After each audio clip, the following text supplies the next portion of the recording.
He is the commander of heaven's army who cast Lucifer into darkness and will stand as humanity's final defender during the apocalypse. From ancient scriptures to the end of time, this is the epic story of the Archangel Michael. Welcome to Mythic Index, a sanctuary for lost legends and forgotten timelines. Here, we peel back the layers of history to reveal the myths that shaped our world, from the whispers of ancient stone to the mysteries of the cosmos. If you wish to ensure you can always find your way back to this archive, please subscribe now. Long before our world ever came into being, a celestial conflict of epic proportions erupted, and war broke out in the heavens. The Book of Revelation speaks of this heavenly war, identifying the commander of God's divine forces as none other than Archangel Michael, who led his angels against a formidable foe known as the dragon. This powerful archangel's saga weaves through thousands of years of sacred history, marked by crucial appearances in numerous biblical texts. His presence is felt from ancient, enigmatic accounts all the way to prophecies of his role in the end times, yet the full scope of his story remains largely unknown to many. The full, extraordinary saga of God's most powerful angel can only be understood by piecing together every reference found within the Bible. Imagine an existence prior to the dawn of time, a spectacular dimension far beyond our own, inhabited by radiant creatures made of pure light.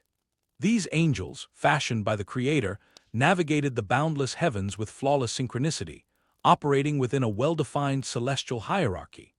This structure ranged from the innumerable angelic host to the powerful archangels positioned nearest to God's throne, with every angel performing specific duties in a symphony of cosmic equilibrium. While certain angels served as celestial guardians of the stars or divine messengers, others existed simply to revel in the radiance of their Creator's love. Leading this entire heavenly assembly was a being of unparalleled power and loyalty. He was known as Michael, a name that translates to "who is like God," a declaration of awe at the Creator's magnificence rather than an actual question. Depicted with wings vast enough to stretch across galaxies and eyes glowing with the warmth of countless suns, Michael commanded the angelic forces with immense wisdom and compassion. Holy scriptures refer to him as the chief among equals and the prince of the celestial legions, a figure entrusted with the most vital and holy responsibilities. Setting him apart from his angelic brethren, Michael was armed with a fiery sword and clad in armor that shone with celestial brilliance. When he spoke, his commanding voice possessed the power to either soothe tempests or make the very foundations of the cosmos tremble. In that primordial era, absolute tranquility reigned throughout the heavens. It was a time when the morning stars sang in unison and joy echoed from the sons of God. Each celestial being understood its role in the magnificent cosmic plan, fulfilling their duties joyfully and in complete alignment with the Creator's will. The ever-vigilant Michael walked among his peers as a beloved friend and a respected leader. However, the first stirrings of change were beginning to ripple through this seemingly perfect existence. This change originated with one of the most exalted angels, an entity named Lucifer, the light-bearer, who possessed a beauty that surpassed almost all others in heaven. Endowed with incredible talents for music, profound wisdom, and captivating charm, Lucifer enjoyed a privileged position in the divine court. Light danced off the jewels that adorned his glittering wings, and his enchanting voice could produce melodies so beautiful they moved other angels to tears of joy. But in the timeless expanse of heaven, a transformation started within Lucifer's core. A different sentiment started to sprout where only love and devotion had previously resided, a small, dangerous spark destined to ignite a celestial inferno. At first, it was just innocent curiosity, simple inquiries into the established order of things. He began to wonder why angels were meant to serve, why they had to bow, and what prevented them from ascending to greater heights. Before long, these quiet ponderings evolved into more assertive whispers. Even Lucifer's own brilliant light, once so pure, started to emanate a different, altered quality. He started to gather like-minded angels in secluded parts of heaven, articulating his burgeoning ambitions and doubts. He would tell them that they were powerful beings who were entitled to something greater. This transformation did not go unnoticed by Michael, who observed with increasing alarm. He witnessed the subtle changes in Lucifer's conduct, the clandestine meetings, and the formation of a faction. Shadows began to creep into the domain of perfect light, a place where only openness had existed before. Seeking counsel, Michael presented his concerns directly before God's throne, asking for wisdom on how to address this unprecedented situation. The scene was thus prepared for the first cosmic confrontation, a clash not of physical bodies, but of spirit and will. The two sides were clearly drawn. Michael, the unwavering champion of divine law, faced Lucifer, whose ambition threatened to reshape existence itself. As the celestial battlefield took shape, creation's very foundations braced for the cataclysmic impact of their impending conflict. The once unbreakable peace of heaven began to fracture, giving way to the first celestial war between Michael and Lucifer. The choice had been made by Lucifer, formerly the most radiant of all angels. His desire was no longer to serve but to reign, and his seductive whispers of power, freedom, and change spread like an inferno through the angelic legions. He questioned the established order, asking why such glorious beings should have to bow. An entire third of heaven's host was swayed by his reasoning, and the angels who once created perfect harmony now muttered of insurrection. As this rift tore through the previously united realm, the very essence of heaven seemed to grow dim. Yet, as the tempest of rebellion gained momentum, Michael's resolve remained unshaken, his loyalty absolute. To him, the divine order represented far more than mere rules. It was the fundamental balance of existence, the intended state of the universe. He understood that to disturb this balance would unleash nothing but suffering and chaos. A dramatic account of this primeval struggle is found in the Book of Revelation, which states, "And there was war in heaven. Michael and his angels fought against the dragon, and the dragon fought and his angels and prevailed not, neither was their place found any more in heaven." This was not a battle in the human sense, with physical weapons and bloodshed. Instead, it was an unimaginable confrontation of will and energy, a struggle of light opposing shadow, harmony clashing with discord, and love against pride. The very firmament of heaven quaked from the intensity of this opposition. As Michael marshaled the loyal angels against Lucifer's insurrection, even the stars in their orbits seemed to shudder. With every swing, Michael's blazing sword sliced through the encroaching darkness of Lucifer's corruption, its purpose not to annihilate but to purify and re-establish the natural order. Lucifer, however, countered with newly discovered strengths, wielding deception, darkness, and division as his armaments.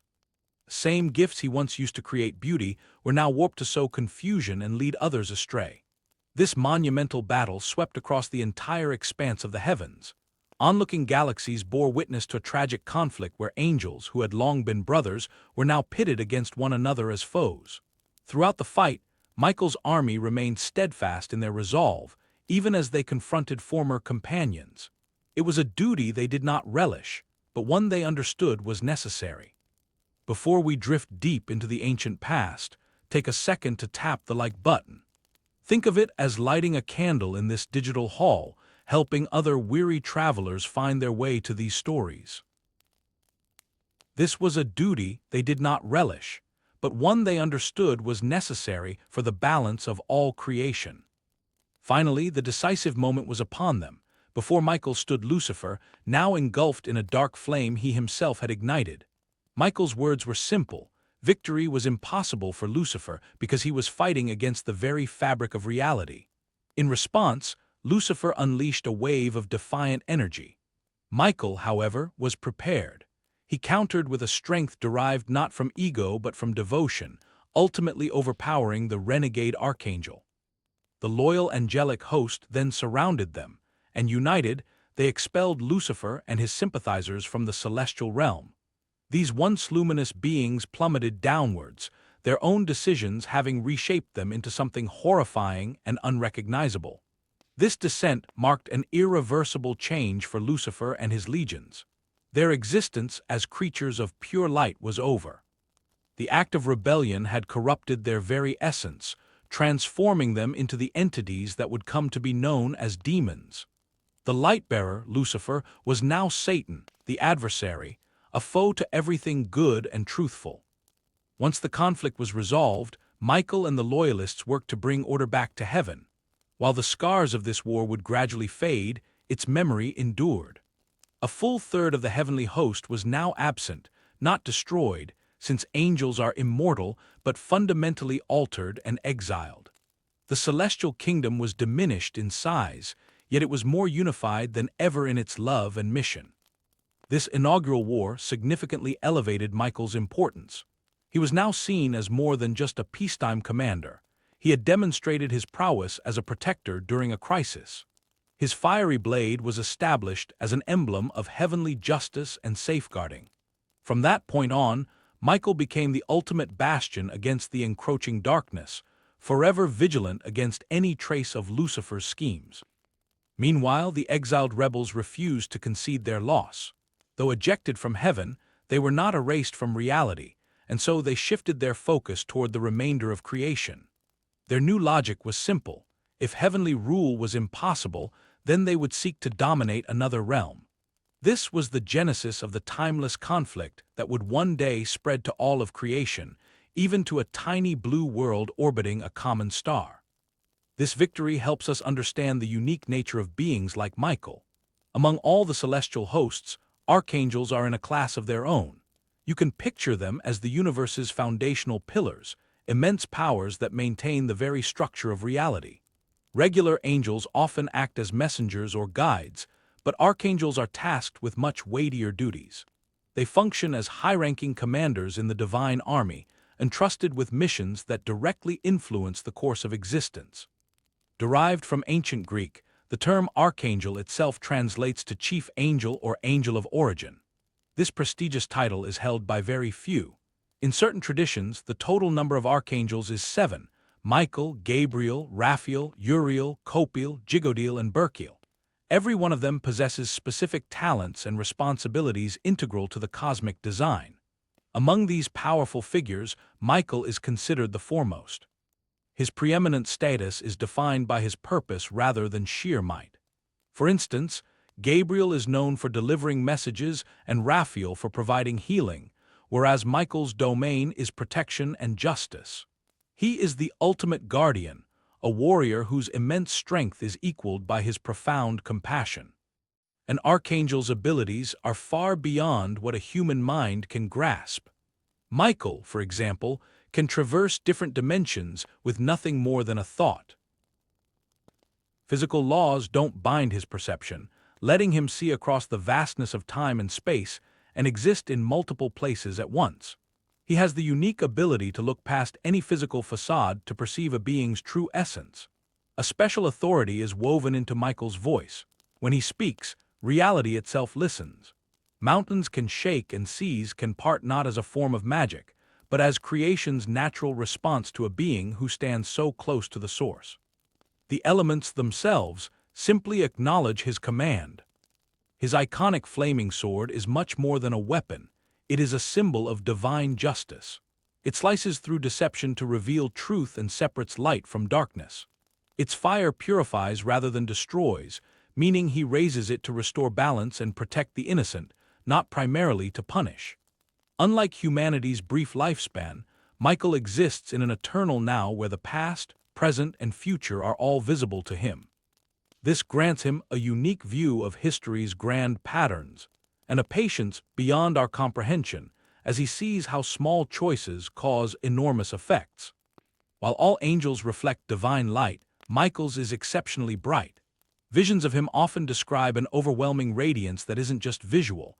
It imparts spiritual clarity, courage, and comfort to all who witness it. His very name, which means "who is like God," reveals his core nature. It's both a rhetorical question and a statement of his purpose. Seeking no personal glory, he reflects a greater light, and his strength flows from his perfect alignment with the divine will. For all his tremendous power, Michael can act with incredible gentleness, touching human hearts without causing fear and guiding without controlling. Like a master musician capable of playing both thunderous and delicate notes, he perfectly adjusts his presence to fit what the moment requires. The bond between archangels and humans is especially significant. Though vastly different, both were created with free will and the capacity to love. Michael views humanity not as lesser beings, but as younger siblings, equally valued members of creation's family. Ancient texts sometimes describe Michael holding the keys to the abyss, possessing authority over creation's darkest corners. This highlights his role as a boundary keeper, upholding the necessary separation between realms to ensure cosmic order prevails, even amid chaos. His authority also extends to other angels. As commander of the heavenly host, he expertly coordinates their missions. He is a wise leader who empowers his charges, not a harsh general. His service-oriented leadership aims to achieve good, not to amass power. Archangels experience time quite differently than humans. To Michael, the entire rise and fall of an empire might pass as quickly as a blooming flower.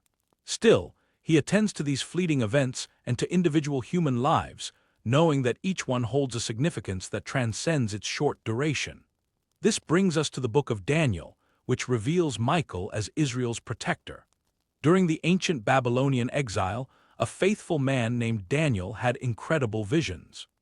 These accounts offer our earliest detailed glimpses of Michael and his special bond with the nation of Israel, at a time when Daniel himself was serving a foreign king.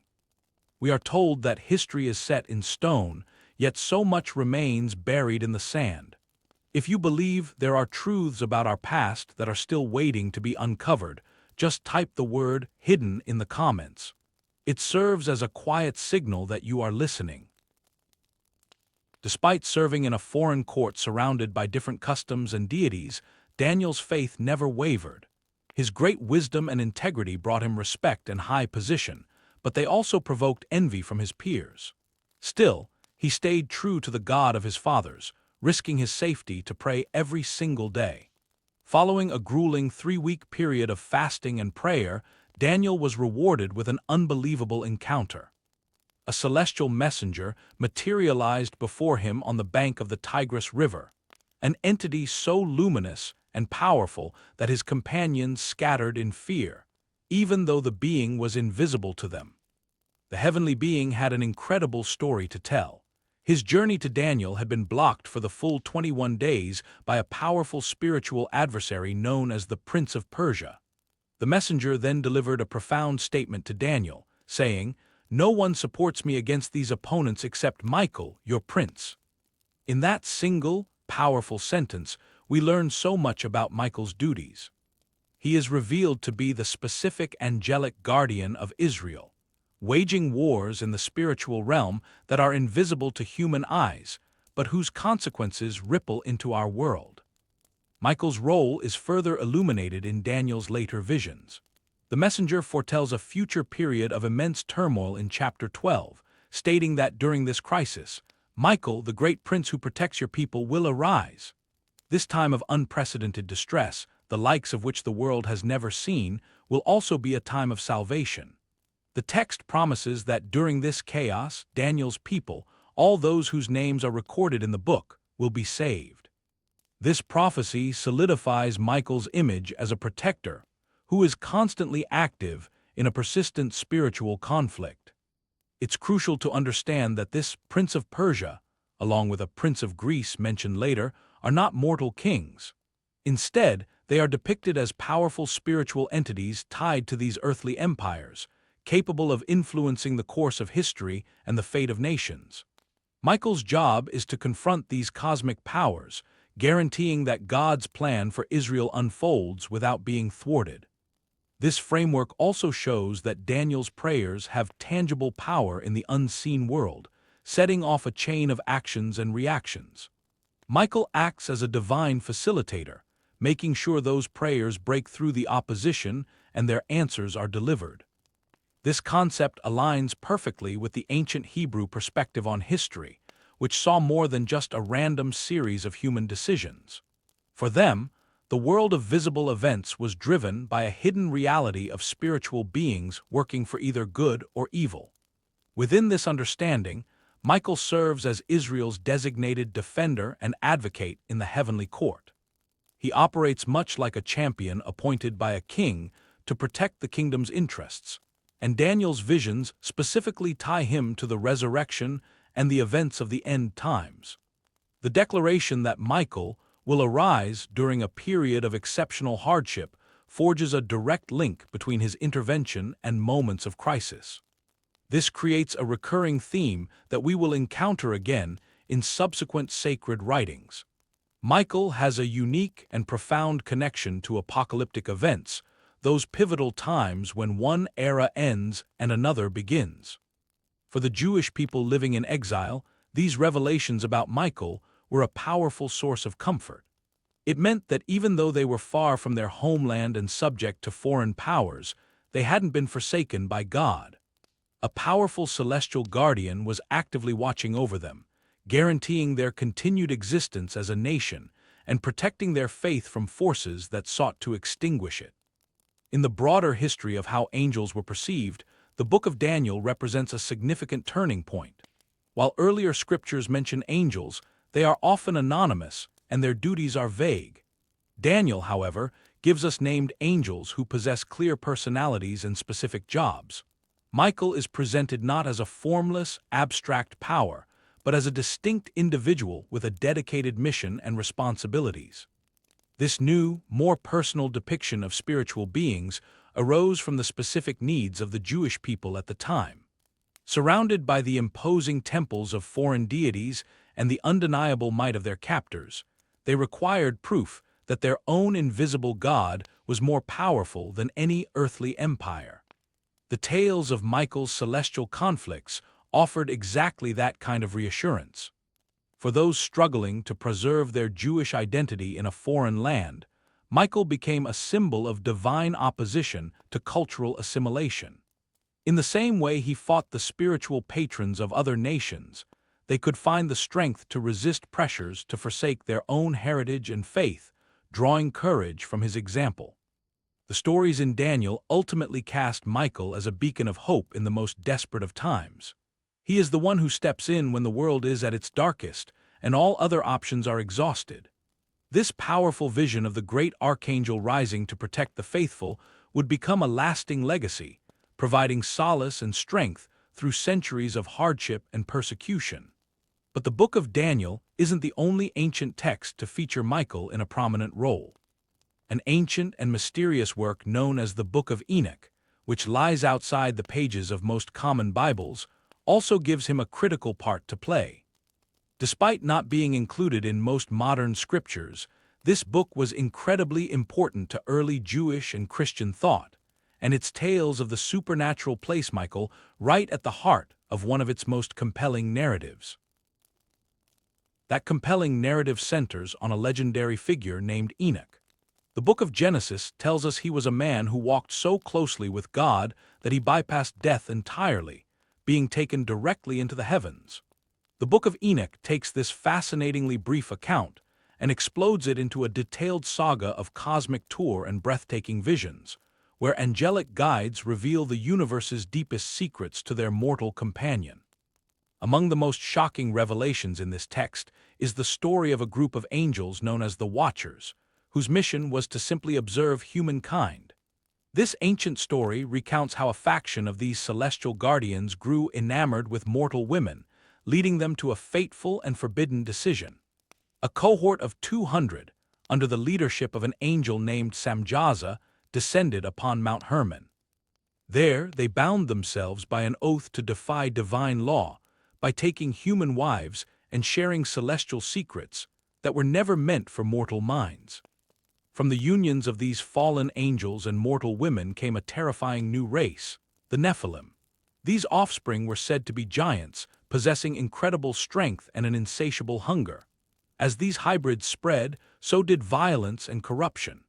They ravaged the land, consuming all available resources with voracious appetites, and when that wasn't enough, they began to prey on humanity itself. At the same time, their angelic fathers were busy teaching mankind forbidden arts, introducing skills like weapon making, the use of cosmetics, spell casting, and the practice of divination. Watching this chaos unfold from the heavens, the archangels, Michael among them, grew deeply alarmed. The very fabric of divine order was tearing apart, as the sacred boundaries separating celestial and terrestrial realms had been violated with catastrophic consequences. A desperate intervention was needed to put things right. The loyal angels brought their case before God, pleading for the sake of humanity. The Book of Enoch records their desperate cry. "You see what Azazel has done, how he has taught all unrighteousness on earth, and revealed the eternal secrets which were in heaven. And the women have borne giants, and thereby the whole earth has been filled with blood and unrighteousness." God's answer to this crisis was to delegate specific missions to his archangels, each tasked with tackling a different part of the spreading corruption.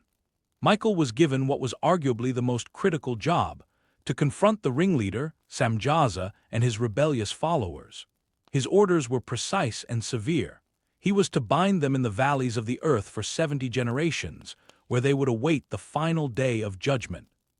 Acting with absolute divine authority, Michael descended to earth, located every one of the fallen Watchers, and delivered their sentences. The angels who had willingly deserted their celestial posts were now met with a punishment they could have never foreseen. Michael shackled them with indestructible chains in the planet's deepest chasms, ensuring they would be isolated from humanity until the end of days. A separate destiny was reserved for the Nephilim.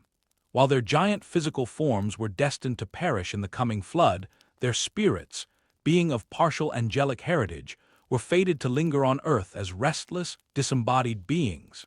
It's from this tradition that some believe the concept of demons originated. This narrative reveals that Michael is far more than a simple divine warrior. He is a force for purification and restoration. His campaign against the Watchers was not just about punishment, but about remediation, a necessary act to excise a deep corruption and allow the world to heal. After imprisoning the rebel angels, Michael received his next assignment: to announce the coming flood that would wash the world clean. God commanded him to inform Samjaza and his followers that they would witness the destruction of their children and be bound for 70 generations. Even though texts like the Book of Enoch are now considered non-canonical by most major religions, their impact on the early perception of Michael was immense. They cemented his identity as a guardian of cosmic law, the one who defends the line between realms to stop chaos from consuming creation. His function as a protector of these sacred separations became a cornerstone of his legend. The powerful symbolism from this story echoes even today. The Watchers are a cautionary tale about misusing power. The Nephilim are a grim symbol of what happens when natural laws are broken, and Michael emerges as the force that restores those essential boundaries. These ancient tales served a vital purpose for their audience, offering a framework to understand the roots of suffering and evil. They acted as a promise of eventual divine justice, with Michael's presence serving as a powerful reassurance. His actions confirmed that no matter how potent corruption seemed, it was ultimately fleeting. Even in the face of what looked like total chaos, celestial powers were perpetually at work, striving to bring order and balance back to the cosmos. This ongoing mission finds its ultimate expression in the final war in heaven, as depicted in the Book of Revelation. The Christian Bible's last book reads like a cosmic dream, a landscape filled with strange beasts, enigmatic numbers, and world-ending visions. It is precisely within this swirling imagery that Michael makes his stand at a pivotal moment, spearheading the ultimate celestial battle against the forces of darkness. Authored during an era of intense persecution, Revelation gave early Christians a profound sense of hope that good would inevitably triumph, positioning Michael as a key architect of that victory. The account comes to us from John, a visionary who penned these prophecies while in exile on the desolate island of Patmos, where he witnessed a war breaking out in heaven. This was no ordinary skirmish. It was the definitive showdown.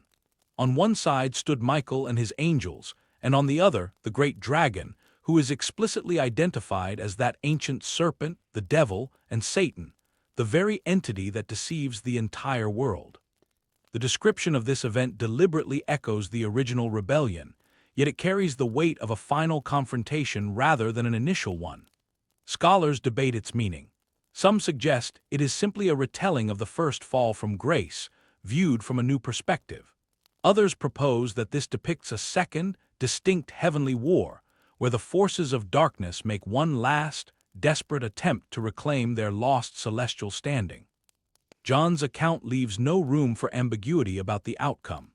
The dragon and his angelic followers fought back fiercely, but their strength was insufficient. As a result, they were utterly vanquished and their place in heaven was lost forever. Here we see Michael's forces achieving a complete and total victory, driving their adversary not just out of a position of power, but from the heavenly realms entirely. The great dragon was cast down, that ancient serpent known as the devil, or Satan, who leads the world astray. He and his angels were hurled unceremoniously to the earth. This decisive triumph triggers a massive celebration in heaven, with a loud voice proclaiming, "Now have come the salvation and the power and the kingdom of our God and the authority of his Messiah. For the accuser of our brothers and sisters has been hurled down."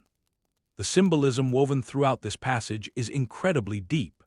The dragon, with its 7 heads and 10 horns, doesn't just represent evil in the abstract. It embodies the organized systems and powerful empires that actively oppose divine truth and justice. The detail of its tail sweeping a third of the stars from the sky is a direct callback to the first angelic rebellion, which led countless celestial beings into darkness. Michael, by contrast, is the embodiment of faithful service and righteous power.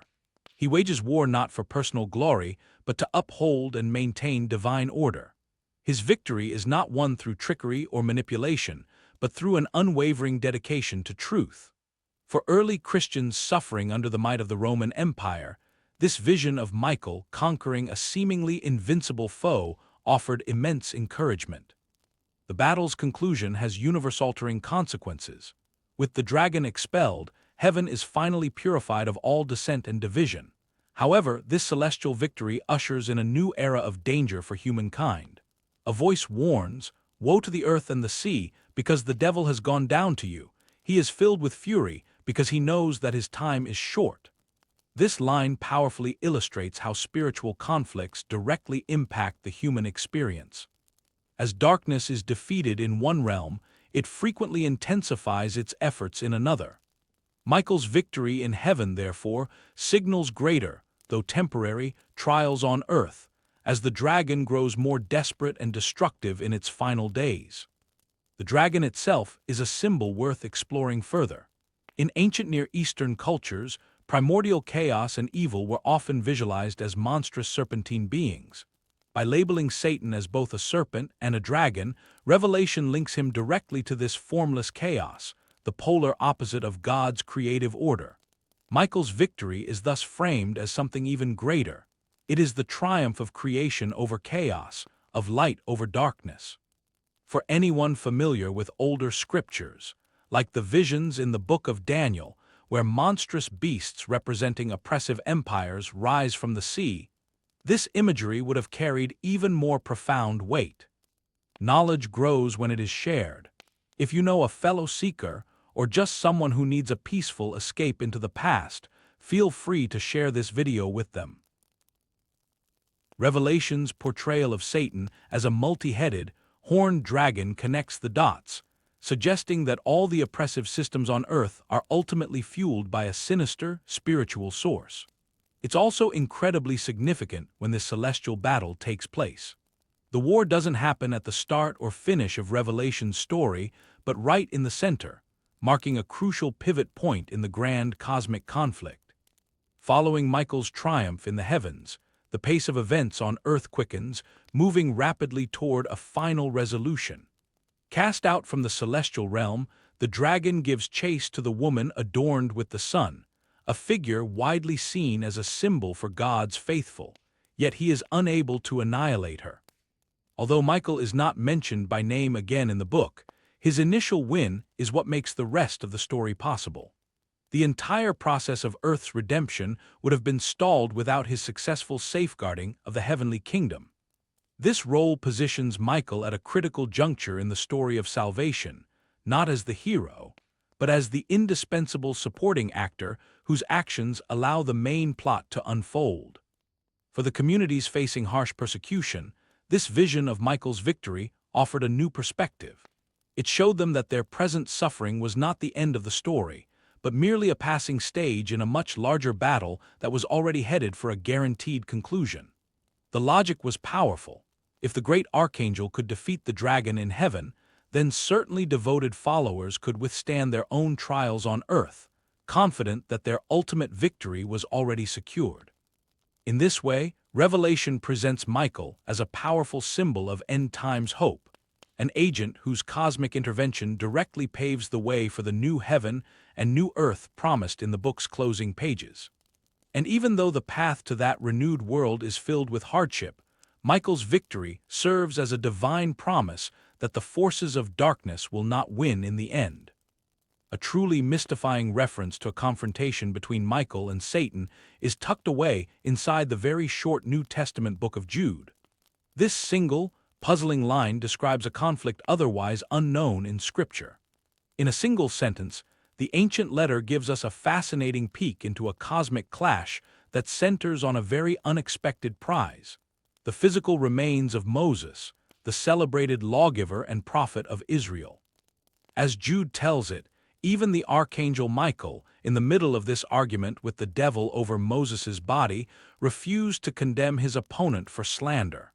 Instead, he simply declared, "The Lord rebuke you." For centuries, this mysterious passage has captivated scholars, precisely because it alludes to an event that appears nowhere else in the official canon of Scripture. The tale seems to be referencing what happened right after Moses passed away on Mount Nebo. The Book of Deuteronomy explains that Moses died with the promised land in view, and that God personally buried him in a secret location somewhere in Moab. The biblical text finishes by stating, "No one knows his burial place to this day." So, what could possibly be the reason for a dispute over his body? Several traditions have emerged to offer potential answers. One idea is that Satan claimed ownership of Moses' body on the grounds that Moses had killed an Egyptian man many years before.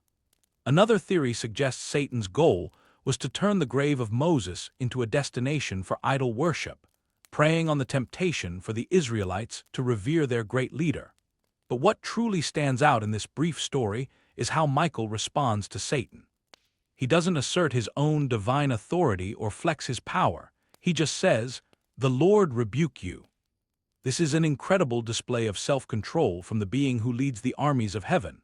Michael defers to a higher authority, even when standing face-to-face with his oldest foe, instead of taking it upon himself to pass judgment. This simple retort tells us something very deep about Michael's character.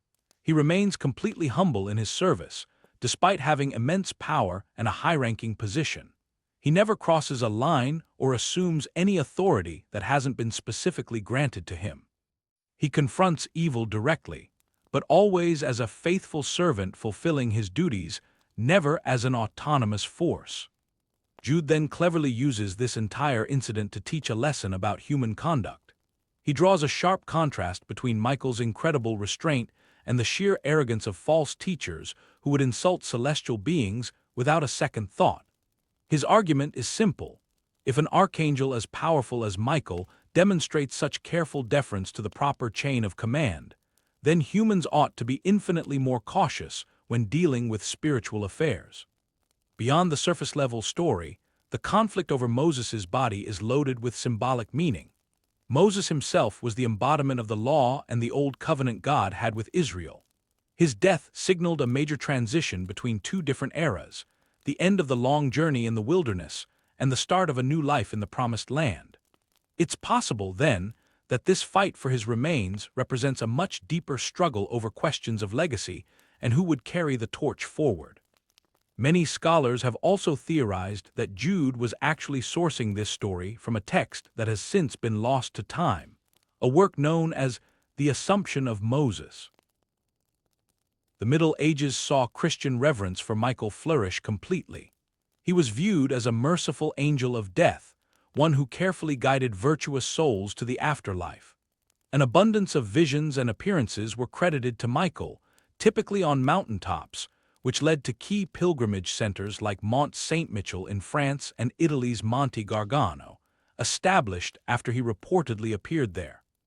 In Christian art, Michael is usually presented in a warrior's attire, either holding scales to weigh souls or defeating a dragon. His image is found all over Europe, immortalized in countless frescoes, statues, and stained glass windows. His feast day, September 29th, evolved into a vital date on the Christian calendar, a celebration that also heralded the start of autumn and the year's darker days. Beyond just his feast day, the veneration of Saint Michael grew exponentially as Christianity spread throughout Europe and the Mediterranean. An extraordinary surge in popular devotion transformed the archangel from a figure found in Scripture into a beloved patron saint, whose divine protection was actively sought in nearly every part of daily life. This movement began humbly, with the earliest known shrine dedicated to Michael being established in the 4th century at Cheratopa, near Constantinople. However, these modest beginnings quickly gave way to far more magnificent structures. By the 5th century, churches honoring Michael were appearing all over the Byzantine Empire, frequently constructed on high elevations to reflect his heavenly origins. A pivotal moment in this rising devotion occurred during the reign of Emperor Constantine, who attributed a significant military victory to Michael's direct intervention. In gratitude, Constantine commissioned a spectacular shrine known as the Melon, an act of imperial recognition that dramatically boosted the archangels standing across the entire Christian world. Unlike many saints whose veneration started locally before spreading, Michael's cult became popular with incredible speed across a vast range of regions, from Syria to Britain. It was no coincidence that churches and shrines bearing his name often replaced sites formerly dedicated to pagan gods of healing, war, or the afterlife. This practice of sacred substitution, seen in Rome when Emperor Hadrian's massive mausoleum was rededicated as the Castel Sant'Angelo following a miraculous vision during a plague, was instrumental in easing Europe's transition from paganism to Christianity. Michael's appeal effortlessly transcended social divides. Rulers and emperors sought his guardianship over their kingdoms, while soldiers called upon him for strength before heading into battle. Meanwhile, ordinary people prayed to him for safety from storms, sickness, and spiritual dangers. This widespread popularity was a direct result of Michael's multifaceted character. Though most famous as a warrior, he was equally revered as a healer, a guide for souls, and a celestial weigher of moral worth, allowing different communities to embrace the aspects that best suited their needs. The 8th century marked another turning point, particularly with Pope Gregory I's strong promotion of angel worship. After a devastating plague in Rome, Gregory reported a vision of Michael sheathing his sword atop Hadrian's tomb, signaling that the divine punishment was over. This powerful account forever cemented Michael's connection to the city and further elevated his status in Western Christianity. As medieval Europe's feudal society took shape, the archangel's image naturally evolved to mirror the era's ideals of chivalry and knighthood.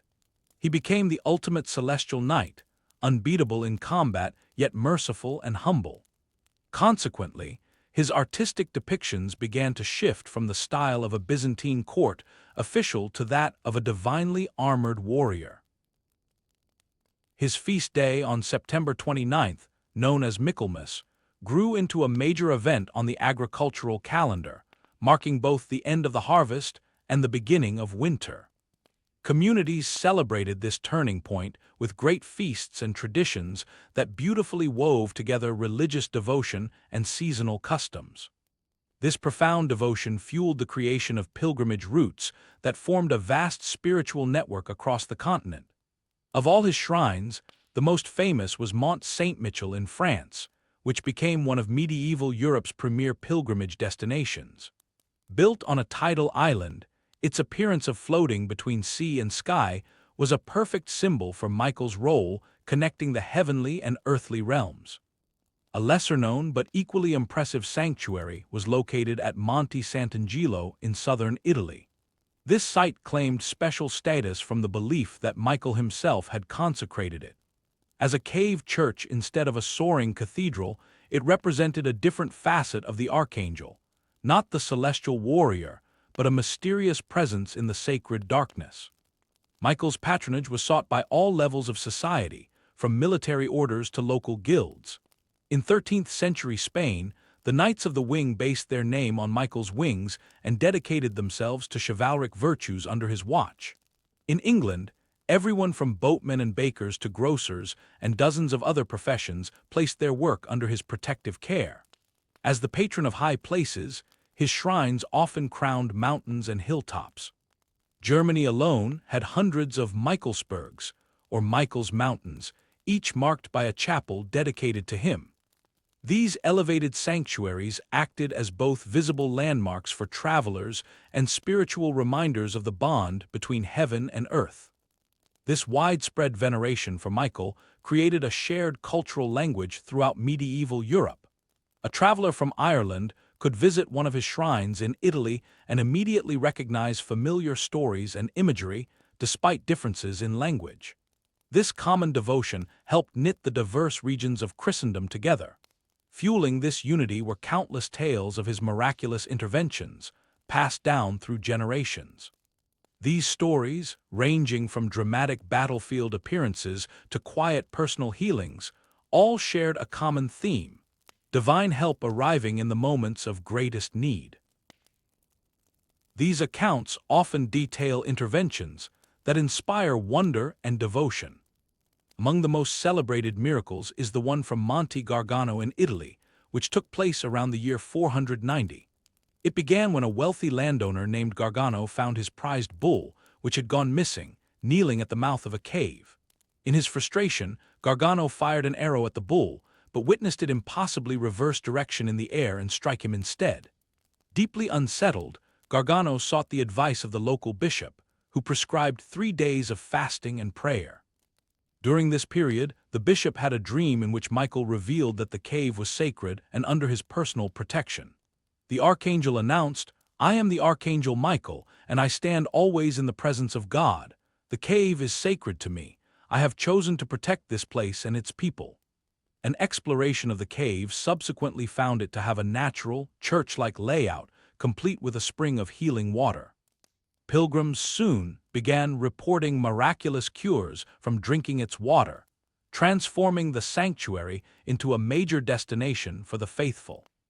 A strikingly similar tale of heavenly instruction led to the founding of Mont Saint-Michel in France. Bishop Aubert of Avranches, in the early 8th century, was visited in a vision by Michael, who commanded him to erect a sanctuary on the tidal island known then as Mont Saint-Michel. After the bishop hesitated, Michael appeared a second time and pressed his finger into Aubert's head to underscore the command's urgency. Legend says Aubert was left with a physical hole in his skull from the archangel's touch, a mark so precise it was seen as supernatural. This dramatic sign prompted the bishop to begin building what became one of Christianity's most iconic shrines. The skull of Saint Aubert, still preserved as a relic, features a curious circular hole that has baffled medical analysis.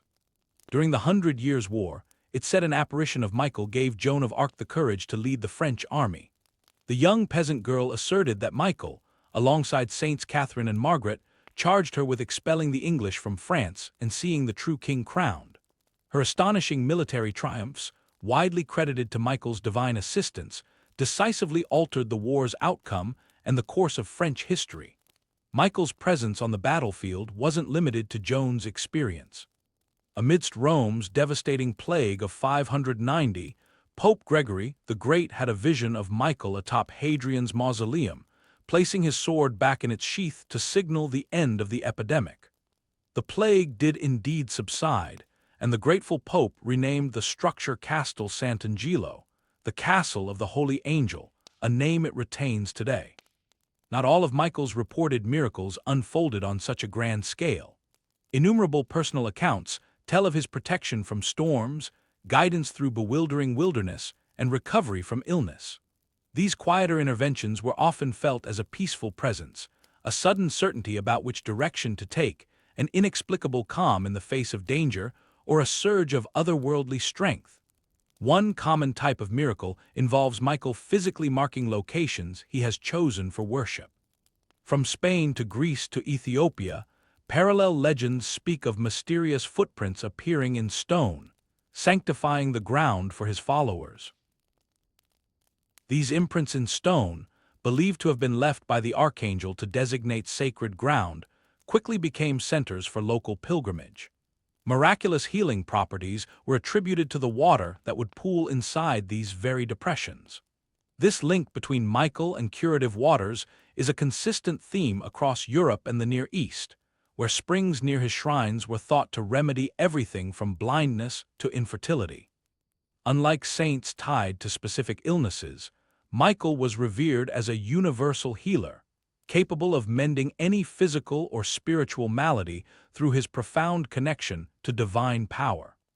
Many of his miracles are associated with light, featuring apparitions surrounded by a blinding radiance, churches mysteriously illuminated at night, or unexplained lights seen hovering above his sanctuaries. These phenomena reflect his identity as a being of pure light, whose essence banishes all forms of darkness. Children are also central figures in these stories. A famous tale tells of children saved from rising tides at Mont Saint-Michel when Michael allegedly created a safe path through the water. Another common account describes children falling from great heights near his shrines, only to be found unharmed as witnesses claimed invisible hands had caught them. Throughout history, warriors reported seeing Michael before or during battle, often describing him on a white horse with a flaming banner. Crusaders claimed his appearance during pivotal sieges, while Byzantine soldiers credited him with repelling multiple invasions. These accounts went beyond simple visions to include tangible effects, like sudden winds aiding friendly arrows, dense fog concealing troop movements, or an inexplicable panic spreading through enemy lines. One particularly persistent miracle involves church bells ringing without human intervention on Michael's feast day or during a community crisis. From small chapels to great cathedrals, these spontaneous peals were interpreted as Michael's call to prayer or a warning of danger, so much so that the phrase, "Michael's music," became a common folk expression. These accounts, whether historical or legendary, all paint a picture of an active, engaged guardian, deeply concerned with human welfare and ready to intervene. This image of a hands-on protector leads directly to the ultimate symbol of his power, the Sword of Michael. Tucked within ancient stories is this special, flaming weapon that glimmers through time. It is far more than a tool for battle, it's an object of deep symbolic meaning. The Book of Genesis first hints at such a blade, describing angels with flaming swords guarding Eden. While not named, many believe Michael wielded one of them at Paradise's gates. Later, the Book of Revelation gives a clearer picture, showing Michael leading heaven's army with a sword that flashes with divine light, one forged in holy fire to cut through darkness. The sword appears again in Tales of the Fallen Angels, where Michael's blade became the instrument of divine will, separating good from evil with every swing. Some texts even say the sword could change its size, from a small dagger to a flash of lightning across the sky, while Jewish mystics tell of a blade inscribed with the secret names of God. In fact, it is these holy inscriptions that imbue the blade with a unique power, allowing it to defeat malevolent forces that no other weapon can harm. This sword is understood within these traditions to be both a physical armament and a profound symbol, capable of severing spiritual shadows where brute strength is entirely ineffective. Throughout history, artists have presented Michael's sword with remarkable variety. Sometimes it is envisioned as a blade made not of metal, but of pure, uncontained flame. In other depictions, it appears as a golden sword with fire licking along its sharp edge. A common motif in many paintings is the sword angled downward toward a dragon or serpent, a clear illustration of evil's defeat. Beyond its function in combat, the sword carries the symbolic weight of justice. Michael's blade separates light from darkness, much like a judge's ruling distinguishes right from wrong. This exact symbolism is why statues in courthouses often feature Michael holding both his sword and scales, prepared to enforce heaven's judgment while weighing the souls of humanity. The sword's flame also possesses a distinct meaning. Fire is a purifying element, capable of burning away all that is corrupt. Michael's flaming sword, therefore, represents a cleansing force, not just a tool for punishment, eradicating evil to allow goodness to be restored. Its destructive capacity in this light serves a fundamentally healing purpose. During the Middle Ages, some knights would offer prayers to Michael before heading into a fight, hoping for even a fraction of his sword's divine power to infuse their own weapons. It was also common for craftsmen to engrave Michael's image onto swords and shields, seeking a measure of the Archangel's protective might. The Archangel's identity, however, is told through more than just his formidable sword. Other symbols he carries are rich with meaning passed down through generations of art and faith. The scales held in Michael's hand, for instance, are a testament to balance and equity. In countless portrayals, he is seen weighing the souls of the dead as they begin their journey into the afterlife. This iconic symbol was not originally associated with Michael. It traces back to Egyptian deities who measured a person's heart against the feather of truth. Over centuries, however, this solemn duty of justly weighing a soul was attributed to heaven's great prince. These scales highlight Michael's crucial role after life on earth has ended. Legends describe him standing at a spiritual crossroads, carefully placing the sum of each person's life onto the balance. His intent is not one of harsh condemnation, but of seeing with perfect clarity what each soul has become. Michael's scales are so precise that they can detect the tiniest virtues that might be buried deep within a heart, unlike human courts that might overlook hidden goodness. His radiant armor communicates yet another facet of his character. Michael is outfitted as a celestial defender, a stark contrast to the flowing, soft robes typically worn by messenger angels. His breastplate provides a shield against the forces of darkness, while his helmet ensures his focus remains unwavering in the chaos of battle. According to some ancient tales, his armor was forged in heaven and cannot be scratched by any weapon made on earth, its integrity compromised only by the will of heaven itself. Artists across the ages have imagined this armor in numerous styles. Byzantine mosaics show him in the golden-plated regalia of a Roman general. Medieval paintings depict him in chain-mail fit for a king's most trusted champion. During the Renaissance, he was often painted in gleaming steel that seemed to radiate its own inner light. Despite these variations, every depiction shares a single, miraculous quality. The armor never seems to burden him, appearing as weightless as his own wings. The shield he wields also bears significant markings. Some versions show it emblazoned with a cross, while others feature the Latin phrase, quis ut Deus, meaning, who is like God? This powerful question, reframed as a statement, directly reflects the meaning of Michael's name in Hebrew. This powerful question, reframed as a statement, directly reflects the meaning of Michael's name in Hebrew, and that same divine authority echoes through all the powerful symbols associated with him. More than just a tool for deflecting physical blows, his shield serves as a mirror, casting the pure light of truth upon any who dare to defy the celestial order. The colors woven into Michael's imagery are just as meaningful. You'll often see red in his garments, a color that recalls the fire of purification and the blood of life, symbolizing vitality rather than violence. A brilliant blue, sometimes seen on his shoulders in icons, speaks directly to his celestial nature, while glimmering gold accents on his armor and weaponry signify that a divine presence has touched every part of his wargear. These very symbols are carved into stone and set in glass within churches dedicated to him. As sunlight streams through stained windows, it splashes angelic colors across the floor, allowing visitors to feel a part of that celestial glow. Statues often capture him with scales slightly tipped and armor perfectly fitted, conveying a powerful sense of both readiness and absolute calm. You can even find smaller, more ancient symbols in older texts. Sometimes a palm branch is depicted near Michael as a sign of the peace that follows his victories. On occasion, keys hang from his belt, representing access to heaven's gates or the power to bind evil in chains.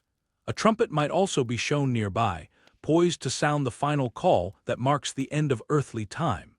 This symbolic language communicates a message far deeper than words.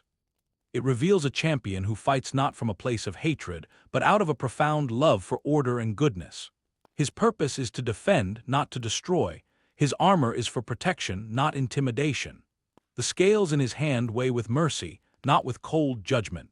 In these ancient symbols there is great comfort. They promise a fairness that transcends human justice and offer a vision of a guardian standing watch over the sleeping world. This role as the ultimate protector is defined most clearly when contrasted with his great adversary, Lucifer, a tale of two bright angels who chose two vastly different destinies. Both Michael and Lucifer were born of the same heavenly light, yet their paths diverged into the starkest of opposites, creating one of the most compelling contrasts in all of spiritual lore. In their earliest days, they were both counted among heaven's most exalted princes. Certain traditions even suggest they were perfectly matched in their beauty, their wisdom, and their power. Each one knew the face of God, sang as part of the celestial choir, and was privy to heaven's most profound secrets. Their bond was like that of brothers who had shared an existence few could ever comprehend, but a fracture appeared in that perfect celestial balance.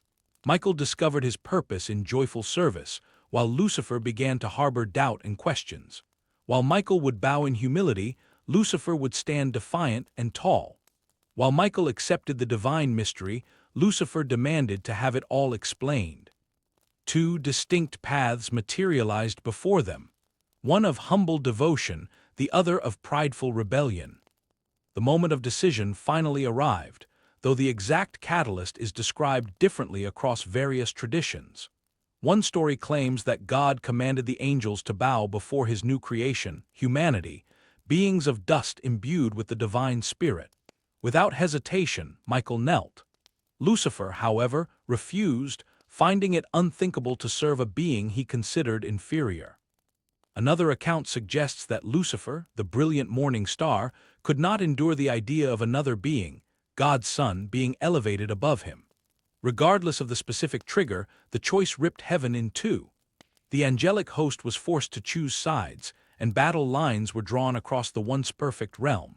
Through it all, Michael's loyalty remained absolute, not from unthinking obedience but from a deep and abiding understanding. His very name posed the one question a rebel could never answer: who is like God?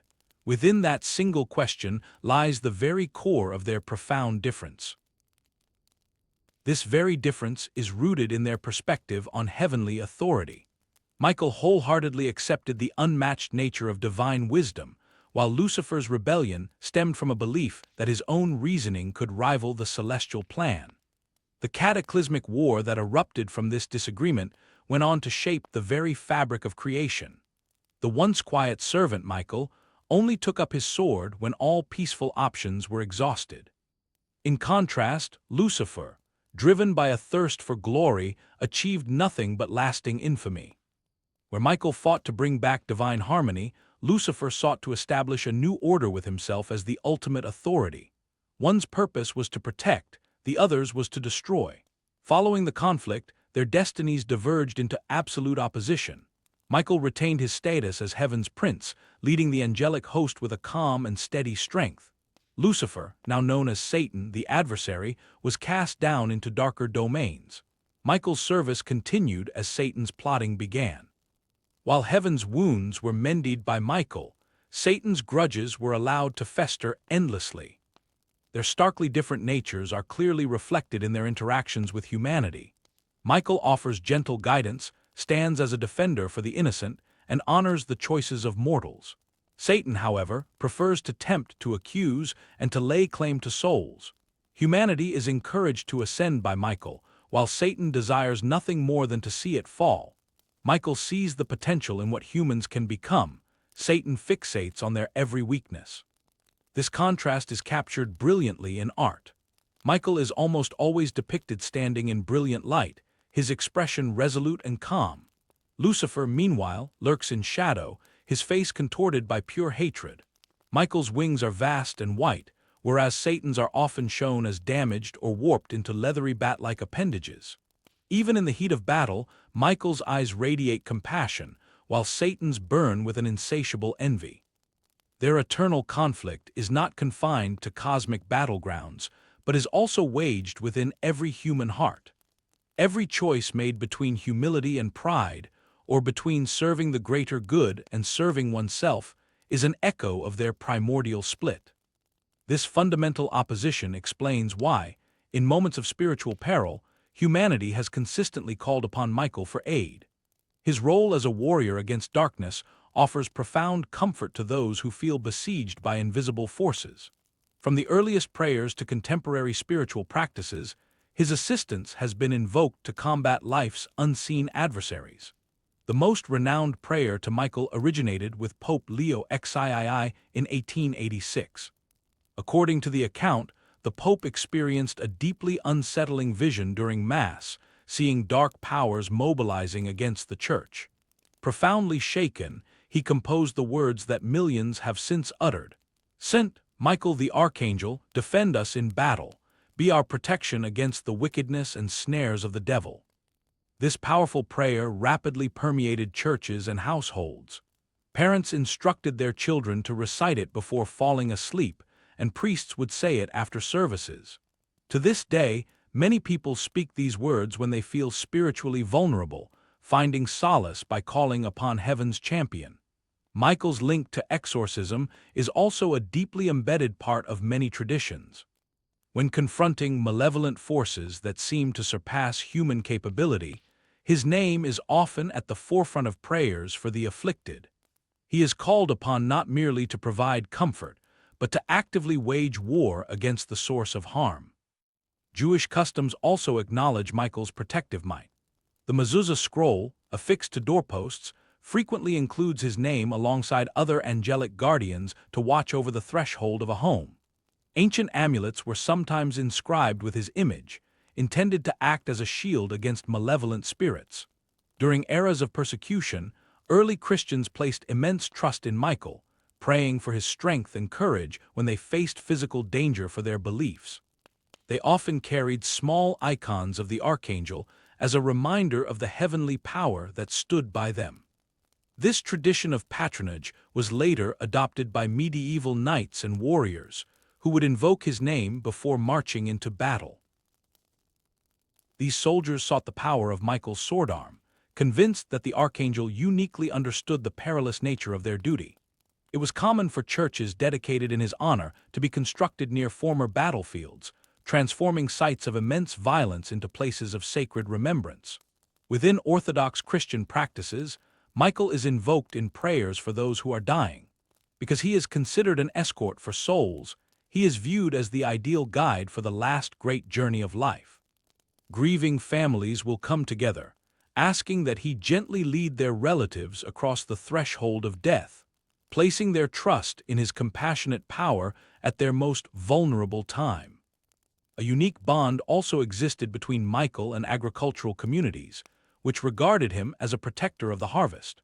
The timing of his feast day on September 29th aligns with the season of gathering in numerous areas. Consequently, farmers would pray for his blessing over their fields and pantries, trusting him to guard their valuable crops from both physical calamities and invisible threats. Even today, Michael's assistance is sought in contemporary spiritual practices. During meditation, some people visualize a protective blue light or feel his powerful presence enveloping them. Many choose to keep a depiction of him close by as a source of strength through difficult periods. Interestingly, therapists have noted that clients recovering from trauma sometimes bring up Michael unprompted, recounting dreams of a mighty guardian standing watch over them. What truly sets Michael apart in spiritual conflicts is his composed methodology.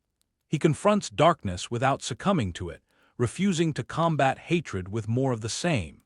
His power is anchored in principles of love and devoted service. Instead of being driven by rage, his fight is fueled by a profound dedication to the preservation of goodness. This image of an ancient protector offers immense comfort, not as a response to fear, but from the assurance that light stands ever prepared to offer defense. His role culminates as the ultimate defender during the apocalypse. According to Scripture, when the world approaches its final act, Michael is destined to be at the very heart of the most monumental conflict imaginable. The Book of Revelation illustrates this confrontation in breathtaking detail, depicting heaven's greatest warrior confronting the absolute might of darkness. This climactic confrontation does not erupt on earth, but within the celestial realm. John's vision describes a war igniting among the stars, with Michael commanding the angelic armies against an immense dragon. This beast, a symbol for Satan, leads a legion of fallen angels who had joined his rebellion. The heavens themselves are thus transformed into the arena for their cosmic war. In stark contrast to human conflicts that can last for generations, this celestial war is resolved with astonishing speed. Despite the dragon's ancient fury, the forces led by Michael prove to be superior. The biblical account is direct and final. Michael and his angels waged war with the dragon, and while the dragon and its angels fought back, they were defeated and could no longer hold their place in heaven. This heavenly victory marks the beginning of Earth's ultimate test. Expelled from the heavens, the dragon directs all its rage upon humankind. Aware that his time is limited, the adversary initiates one last, desperate assault. It is at this critical juncture that Michael's function transitions from that of a military commander to the personal guardian of the righteous. Older Jewish scriptures elaborate on this protective duty. The Book of Daniel prophesies this very moment, stating that Michael, the great prince and protector of the people, will rise up. This event will coincide with a period of anguish unlike anything experienced since the dawn of nations. Yet, the prophecy also contains a vital assurance. During that time, all the people whose names are recorded in the book will be saved. Amidst dire predictions of turmoil, such a promise provides profound reassurance. The prophecy affirms that even as humanity faces its most desperate hour, heaven's most powerful champion will maintain his vigil, his guardianship expanding beyond a single nation to encompass all who cling to goodness as the very foundations of the world are shaken. In fact, some traditions cast Michael as the herald of the apocalypse, sounding a great trumpet to awaken the dead for judgment, a moment often captured in art. His ultimate duty, however, is to bind evil after the final war is won. Leading celestial forces, he ensures darkness never returns, with some stories saying he personally uses divine keys to chain the dragon in an abyss. His power is what secures an everlasting peace after the final struggle. In visions of judgment, he acts as heaven's witness, not the judge. He knows who resisted evil but still argues for mercy by recalling every good deed. Michael thus embodies hope, a reminder that the end is about restoration, not destruction. He guards both the final battle and the peace that comes after. This is why Eastern Christian icons show him post-victory with his sword sheathed and scales balanced, his stern face finally showing gentle satisfaction as the great defender finds rest. The perception of Michael has journeyed remarkably from ancient texts to modern culture. His story has migrated from faded scrolls and whispered prayers to blockbuster films and best-selling novels. It's a testament to his character that his core essence has remained intact across such a vast expanse of time and imagination. Early Hebrew texts offer only a simple sketch, naming him as a chief prince and protector of Israel, focusing on his role as a divine agent, not his personality. Over the centuries, writers added more depth. The Book of Enoch portrayed him as uniquely merciful, while Jewish mystical texts cast him as humanity's divine advocate, defending them in the heavenly court. Early Christian writers then associated him with specific miracles and visions, leading to shrines at sites like Monte Gargano and Mont Saint-Michel, where a winged figure with a flaming sword was reportedly seen. Later, medieval literature, especially in popular collections like The Golden Legend, transformed him into a knightly spiritual warrior, powerful but gentle, courageous but humble. Spread by poets and minstrels, this image set the stage for Renaissance artists to create the iconic physical form that would shape how generations would imagine him. Renaissance painters such as Raphael solidified this vision, capturing an eternally youthful and handsome warrior, burdened by armor but still graceful in movement. Through widely distributed prints, This depiction traveled all over Europe, creating a standardized mental picture of the heavenly general. A new layer of psychological complexity was added in 1667 with John Milton's epic poem, Paradise Lost. Milton presented a more intricate archangel, one who was not only loyal to God but also empathetic to human frailty. In the poem, it is this Michael who unveils visions of humanity's future to Adam, compassionately readying him for the difficult path that lay beyond Eden. As time moved into the modern era, fresh interpretations emerged. A gentler version of Michael, focused on his role as a spiritual guide, was often favored by Victorian authors. In the early days of cinema, he was often depicted with a remote sense of dignity, his identity only made clear by his signature sword and armor. Countless reimaginings of Michael have appeared in contemporary fiction. He is sometimes shown as a conflicted warrior, exhausted by the weight of eternal conflict. In other narratives, he is portrayed as a mysterious force influencing human events from the shadows. The urban fantasy genre might even cast him as a detective in human form, secretly looking into supernatural cases. TV shows, including Supernatural, have explored a morally gray Michael, who occasionally makes difficult decisions even with the best of intentions. Such modern takes delve into the loneliness of his position and the heavy burden of his power, questioning the cost of perpetual service. In the world of video games, characters clearly inspired by Michael frequently appear, serving as either formidable allies or the final, challenging boss. His legend thrives in the digital age, where online forums are filled with discussions and debates about these varied portrayals. New generations connect with him through fan art, which reinvents his look with anime stylings or swaps his medieval armor for modern military equipment. Despite all this evolution, a few core traits have always endured. Michael is the ultimate symbol of protection, justice, and the victory of order over chaos. This transformation in his portrayal mirrors humanity's own changing needs, from a protector of tribes to a warrior of the cosmos to a deep psychological symbol. Every age has sculpted Michael into the divine guardian it needed most. The versions of Michael seen today are ones our ancestors could never have envisioned. Still, the same essential presence that watched over ancient peoples might guard our dreams tonight, with a different face but an unaltered purpose. But Michael's story isn't a solo act. He is a key player in a celestial hierarchy. He operates in concert with other powerful archangels who each have their own specific duties. Exploring these relationships reveals a new dimension to his character, showing him less as a lone warrior and more as a crucial member of a divine council. In most lore, Gabriel is his closest counterpart.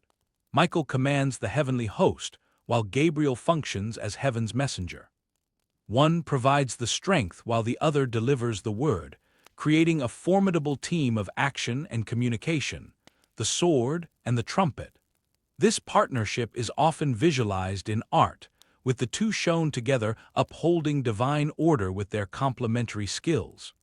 A different, softer energy is introduced by Raphael, an archangel whose name translates to God heals.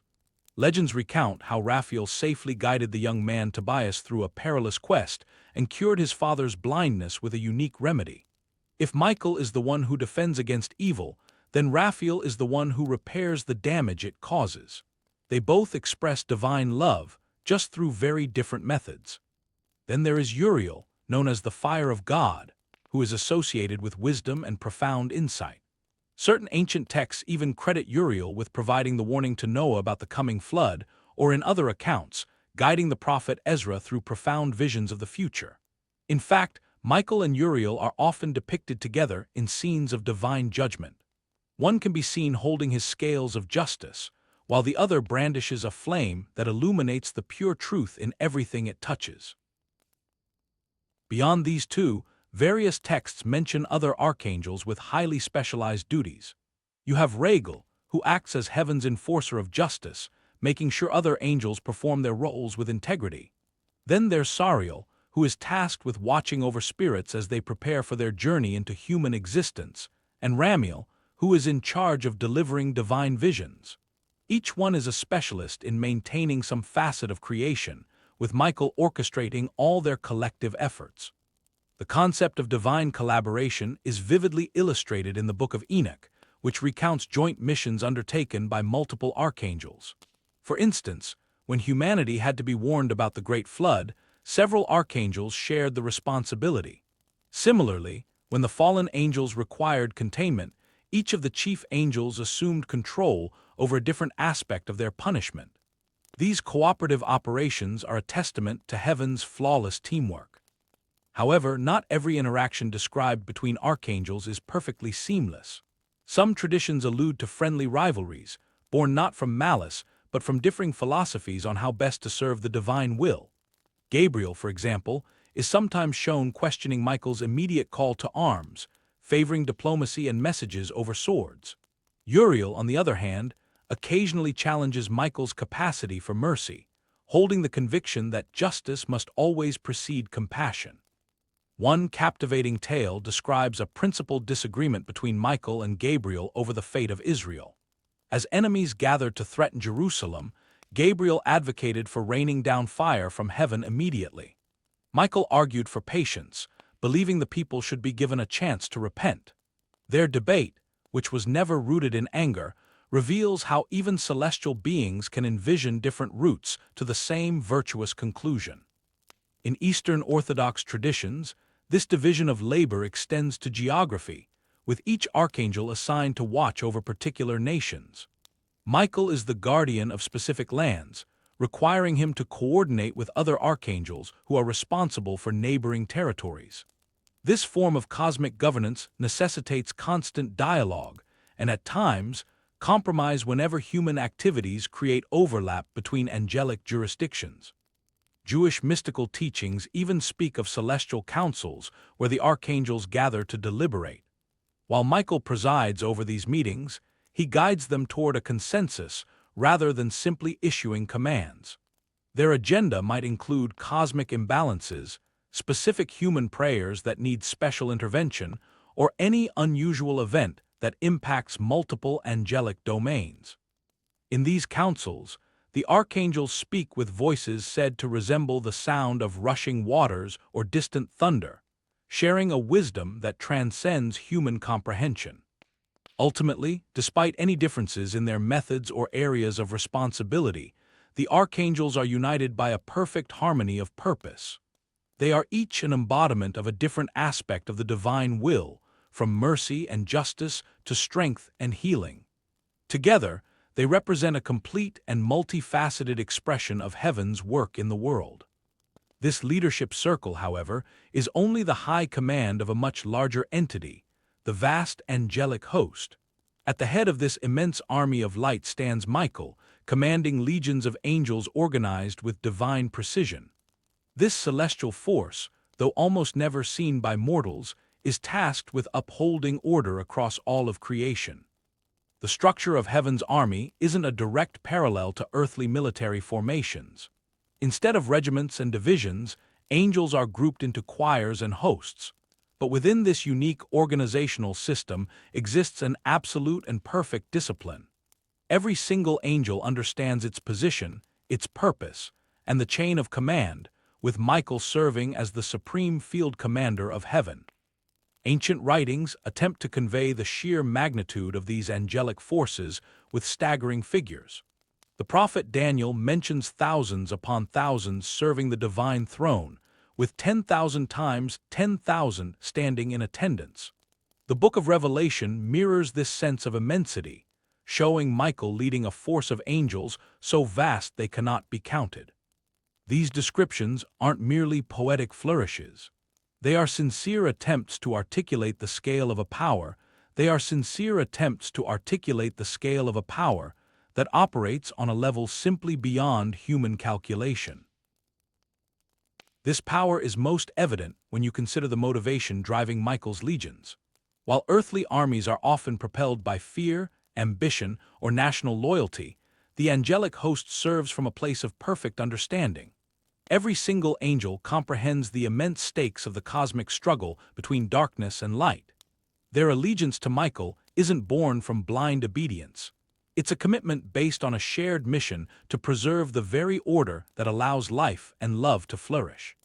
Fascinating patterns emerge when you look at how these forces are structured. According to some traditions, the heavenly host is comprised of highly specialized units. You have angels whose entire purpose is protection, acting as living shields for the vulnerable. Then there are those who concentrate on neutralizing specific dark entities, becoming experts against distinct threats. To ensure flawless coordination over unimaginable distances, a dedicated corps of messengers relays information between units. Many accounts claim that Michael himself is the one who personally trains these celestial warriors. Angels may not experience aging or fatigue like mortals, but their abilities are sharpened through constant practice. Michael's curriculum goes beyond simple combat tactics. He instills a deep sense of discernment, the crucial knowledge of when to strike quickly versus when to be patient, or when to offer mercy instead of demanding justice. For him, wisdom is always prioritized over mere power. The armaments of this celestial army are nothing like the weapons of earth. Michael is known for his iconic sword, but his fellow angels might brandish weapons made of pure light, wield truth as a physical force, or speak divine words capable of slicing through any deception.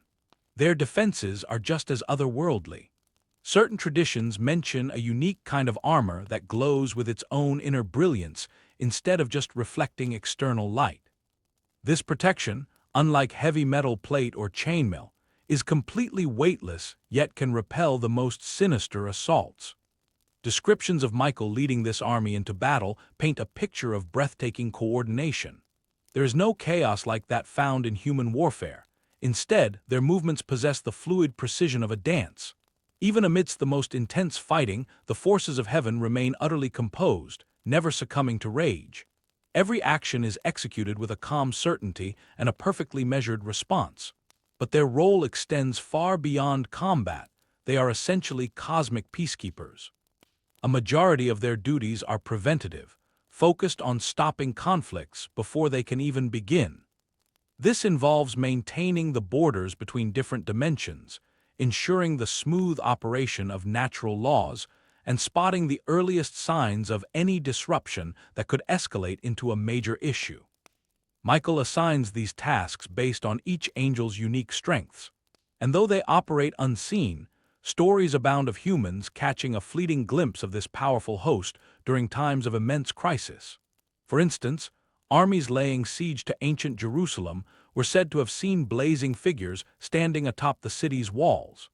Shepherds have recounted seeing sudden bursts of light and motion in areas where no person could be. In Jewish tradition, it's told that angels rallied behind Michael to help part the Red Sea. Similarly, Christian narratives describe Michael's legions manifesting during pivotal battles where faith itself hung in the balance. Crucially, these interventions are always subtle. They don't override human free will, but rather bolster the resolve of those who have already chosen courage. As darkness falls each night, this invisible army's eternal vigil carries on. The legions under Michael's command patrol the frontiers between worlds, safeguard the proper rhythm of time and seasons, and remain ever prepared to defend all that God loves. It is their vigilant watch that makes sleep possible, allowing us to rest, protected by those who never rest. The mystical attributes of Michael are undeniably fire and light. Across countless cultures and historical eras, ancient mystics who claimed to encounter Michael all reported the same two overwhelming sensations. These divine impressions, a defining feature in spiritual texts, were of an all-encompassing fire and a brilliant light. As the timeline stretches back thousands of years, it is easy to feel small against the vastness of history. If you are enjoying this journey through time so far, comment the word ancient, so I know you're still with me. Indeed, fire is a near-constant feature in descriptions of Michael. This isn't the kind of destructive flame that incinerates, but rather a purifying fire that brings about profound transformation. For instance, Jewish mystical traditions refer to him as the Burning One, believing his presence was enough to melt away all forms of deception and pretense. They imagined a fire streaming from his eyes that symbolized not rage, but an absolute clarity capable of piercing any lie. This celestial fire has several key functions in his divine duties. It cauterizes spiritual impurities much like a flame cleanses a wound. In moments of total darkness, it illuminates the path forward when hope seems gone. It also brings warmth to souls that have grown cold with doubt or suffering. The fundamental difference is that Michael's flame is meant to restore, while a typical fire is only meant to consume. The light that emanates from Michael is just as unique. While Gabriel's light is said to flash like lightning and Raphael's to glow with a gentle, healing warmth, the light from Michael possesses a clear sense of authority. Think of it like a powerful lighthouse beam slicing through a dense fog of confusion. People who have described this light speak not of simple brightness, but of a focused purpose, a beam directed precisely where it is most needed. Ancient writings mention that his light is actually a blend of 7 distinct colors that merge into a single, pure white. Every color signifies a different facet of the divine presence, such as blue for justice, red for love, and gold for wisdom, along with others that defy human language. When combined, these colors create a light so absolute that darkness simply ceases to exist in its presence. It isn't pushed away, but is instead converted into light. You can see Michael's dual identity as both a warrior and a healer reflected perfectly in these attributes. The fire serves to destroy what is harmful while simultaneously purifying what is good. In the same way, the light exposes danger while also guiding people towards safety. It is this flawless equilibrium between his 2 core elements that makes him so uniquely qualified to act as both heaven's foremost commander and the ultimate defender of humanity. This unique duality is perfectly captured in descriptions of his presence, which ancient prayer books call both terrifying and soothing. To witness him is said to be overwhelming, yet at the same time, profoundly reassuring, a paradox rooted in his essence of fire and light. Anyone would surely tremble when faced with such immense power. However, that fear is replaced by a deep sense of peace from the knowledge that his strength is used exclusively for good. His might is eternally bound to divine love, preventing the kind of corruption that often taints human authority. Certain meditative practices even teach people to use his light for protection. By envisioning a shield of blue-white flames enveloping themselves or a specific location, individuals aim to establish a sacred space impenetrable to negative forces. Regardless of whether one views this as a mystical truth or a psychological tool, these visualizations have offered comfort to countless people searching for security. Capturing these very attributes has always been a challenge for artists, who have often turned to unique methods. For instance, backgrounds made of gold leaf produce a reflective quality that implies a brilliance surpassing normal light. In churches, raised halos are designed to catch the flickering candlelight, giving portraits the illusion of glowing from the inside out. Similarly, some Orthodox icons are coated in special varnishes that grow deeper and warmer over the centuries, symbolizing the way Michael's presence transforms things over time. Interestingly, accounts from people throughout history who claim to have directly experienced Michael are remarkably consistent, crossing cultural and temporal divides. They don't just speak of seeing a light, they report feeling it move through them like a liquid fire that purifies instead of burns. A common theme in these encounters is an immediate loss of all fear, which they say comes not from a sudden burst of courage, but from a newfound clarity about what is truly important. This connection to clarity and light is why several traditions associate Michael's presence most strongly with the sunrise. That exact moment when darkness gives way to daylight mirrors his cosmic mission to bring illumination to places of absolute shadow. It's common for early morning prayers to call upon him as the bringer of the dawn, connecting the daily rhythm of nature to a spiritual truth.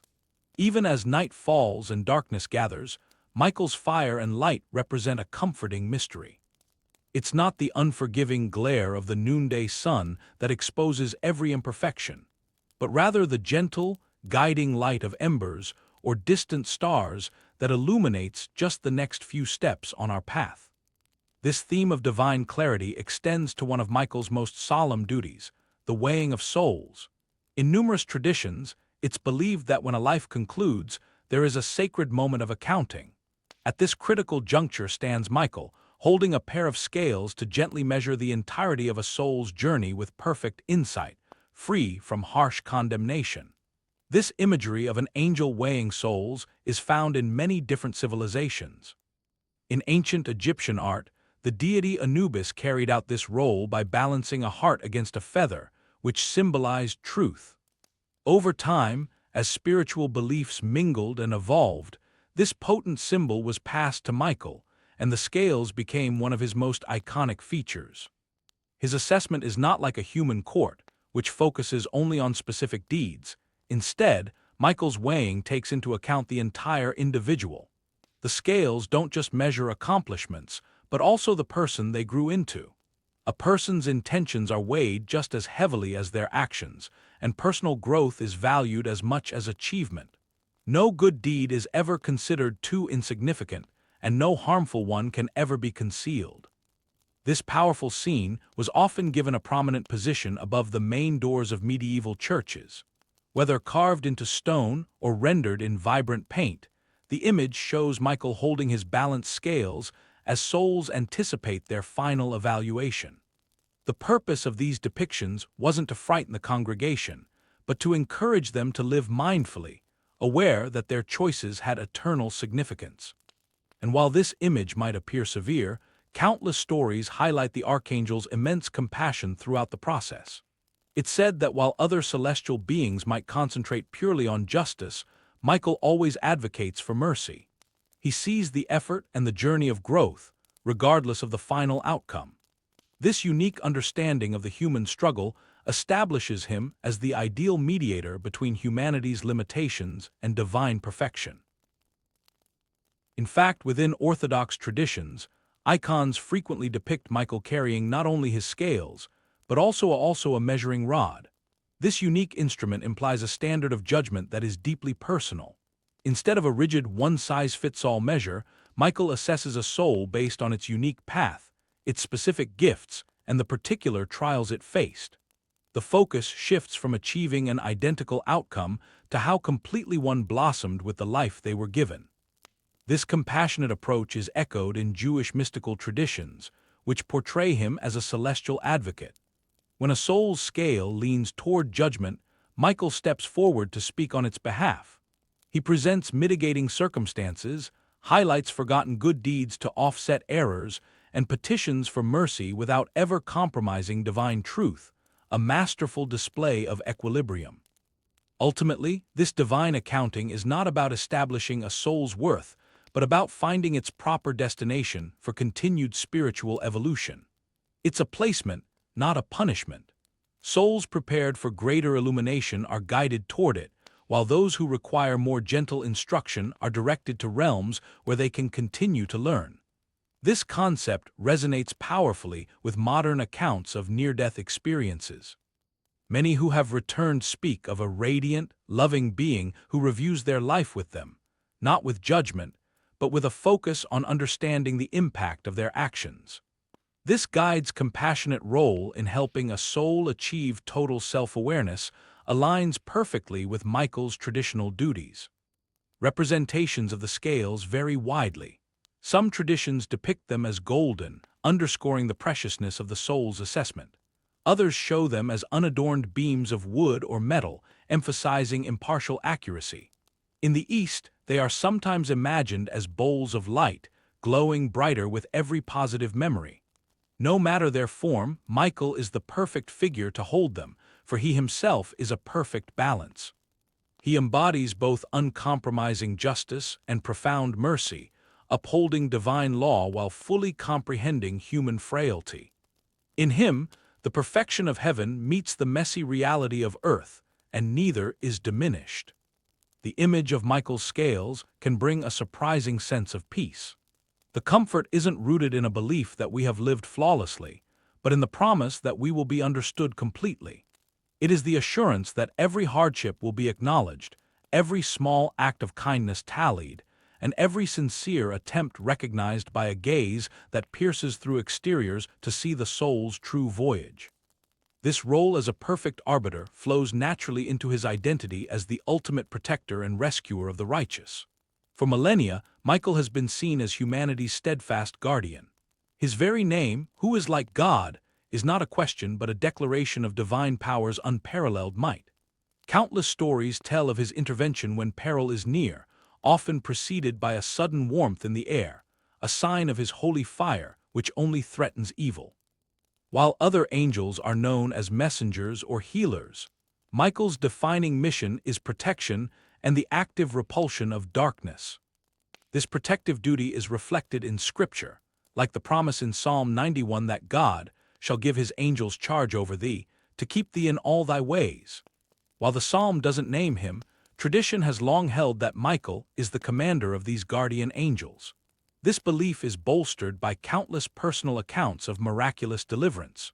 People describe being pulled from burning buildings or raging floods, or being guided by a towering figure who disappears the moment they are safe.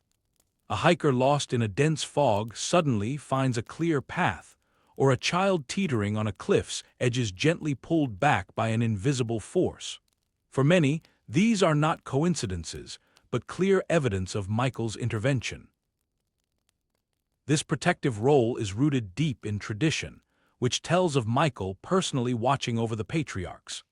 Ancient accounts describe him guiding Abraham across foreign territories, famously wrestling with Jacob by the Jabbok River and appearing to Moses from within the burning bush.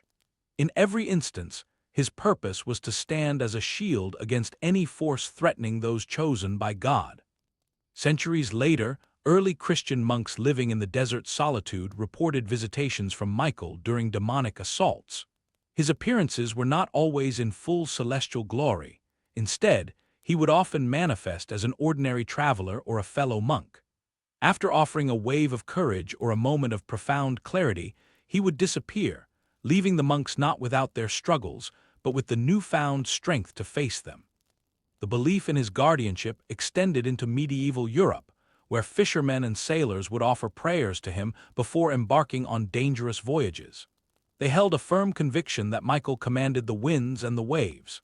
As a testament to this faith, numerous coastal churches were erected in his name, built in gratitude for ships delivered from ruin. Today, these simple stone structures remain powerful monuments to a deep-seated trust in his protection. Followers of the Eastern Orthodox faith recount historical tales of Michael saving Constantinople from invading armies on several occasions.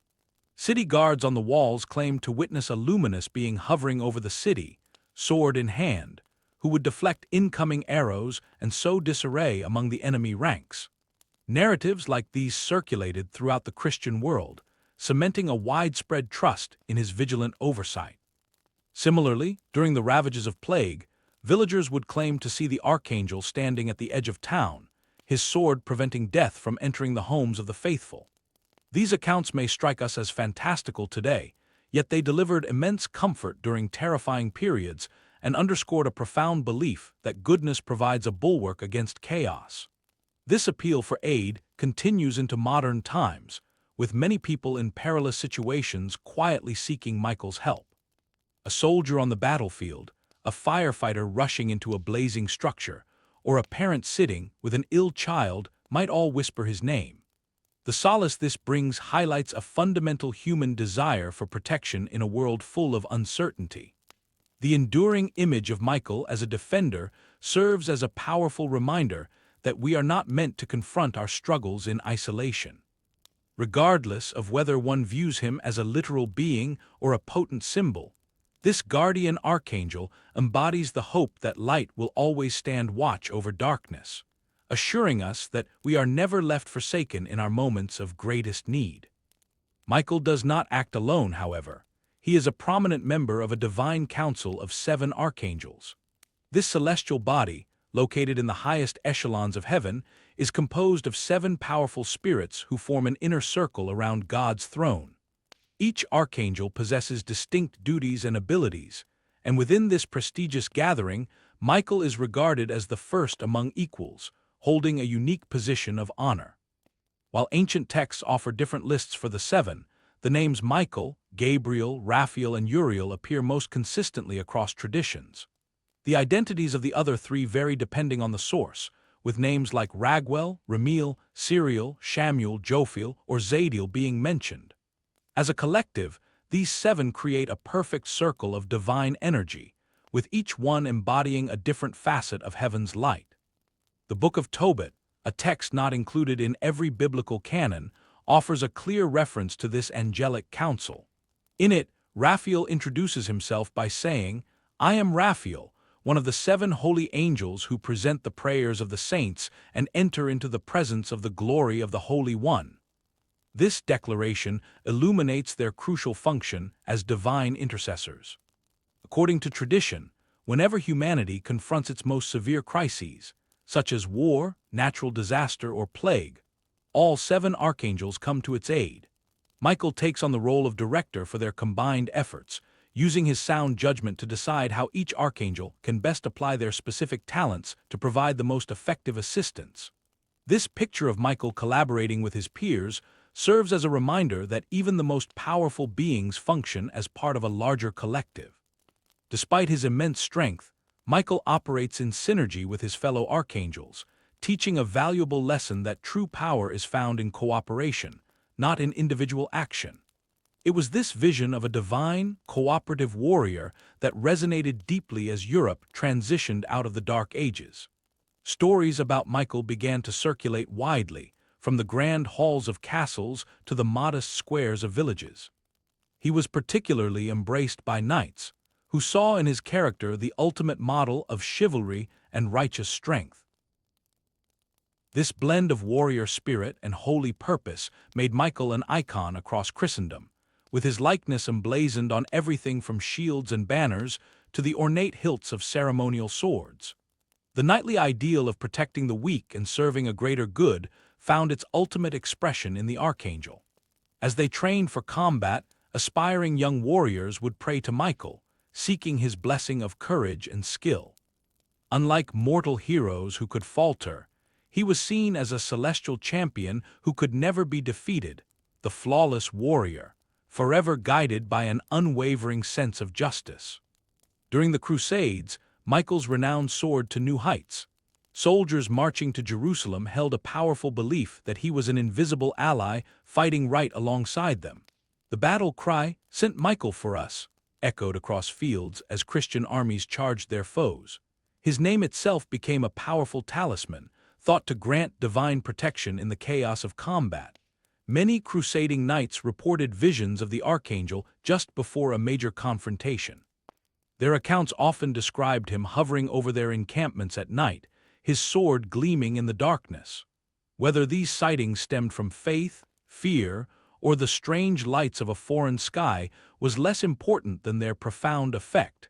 They gave these men the courage to face death so far from home. Europe's most famous shrine to Michael is Mont Saint-Michel, a fortress-like abbey perched on a rocky island off the French coast. Built on the spot of a reported angelic appearance to a bishop, it creates the stunning illusion of rising directly from the sea at high tide. Crusaders would make a pilgrimage here to pray for Michael's blessing before heading east. Medieval art shifted away from depicting Michael in ancient robes, instead showing him in full knightly armor. Artists equipped him with contemporary plate mail, longswords, and heraldic shields.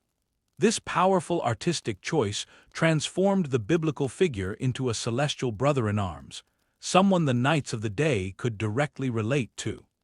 The chivalric code governing knightly conduct was built on virtues associated with Michael: courage, justice, loyalty, and defending the faith. His example taught that authentic strength served a higher purpose rather than the pursuit of personal glory. Not all uses of his image were so honorable, however. Some warmongers twisted his story to justify brutality against non-Christians. This misuse of his legacy serves as a stark warning about how even the purest ideals can be corrupted. Tournament grounds were often decorated with Michael's image, as if he were watching over the competitions. After a successful joust, knights would dedicate their victories to him, kneeling to offer thanks. His presence reminded competitors that skill must serve virtue. This period saw the formation of many knightly orders under Michael's patronage, like France's prestigious Order of St. Michael. Women during medieval times also found inspiration in him. Noble ladies managing estates, while their husbands fought abroad, looked to him as a source of strength, commissioning tapestries depicting his victories to find comfort. Castle chapels often featured his image over doorways, symbolizing protection against all threats, and even castle design incorporated features like St. Michael's arrow loops for defense. As the Middle Ages progressed, the stories surrounding Michael also evolved, transforming from simple tales of supernatural aid into complex allegories about the internal battle between good and evil. This internal struggle was viewed as each person's own version of Michael's cosmic war, a daily choice between divine order and selfish chaos. The profound legacy of this medieval devotion is still visible today, etched into our world through place names like St. Michael's Mount and heraldic symbols on family crests that feature his sword or wings. These echoes serve as a powerful reminder of how thoroughly he captured the medieval imagination. In an era marked by plague, famine, and endless warfare, Michael provided a vision of perfect justice wielding perfect power. He represented the enduring hope that, in a world of failing earthly authorities, a flawless champion fought tirelessly for what was right and true. Many traditions teach that a soul's journey begins at the very moment life ends, and it is on this path between worlds that Archangel Michael takes on the role of both guide and guardian. He is said to know the celestial route from shadow into light, a passage often symbolized as a great ladder connecting the earthly realm to the heavens. While this stairway first appears in the Book of Genesis, within Jacob's dream, later beliefs specifically identified Michael as its divine keeper. His duty is to help worthy souls make the ascent, while turning away those unprepared for heaven's brilliance.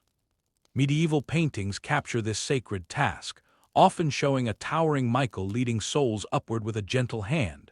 In these images, the departed appear small and childlike beside him, their expressions filled with wonder as he reveals the path home, a journey no mortal can make alone. The Eastern Orthodox tradition offers a particularly tender image, believing Michael receives the soul at death, wraps it carefully in cloths, and carries it skyward. This portrays death not as an ending, but as a spiritual rebirth, with Michael as the midwife for this great transformation. The ladder itself is imagined differently across cultures. Some envision it as actual rungs climbing through clouds, others as a spiral path winding up a mountain, and still others as a river of light souls must navigate. In all versions, however, Michael is a constant presence, encouraging those who struggle and celebrating those who rise. Some teachings suggest each step corresponds to a virtue like patience, kindness, or courage. Here, Michael acts like a teacher, helping the climbing soul remember the qualities they cultivated in life, but might forget in death's confusion.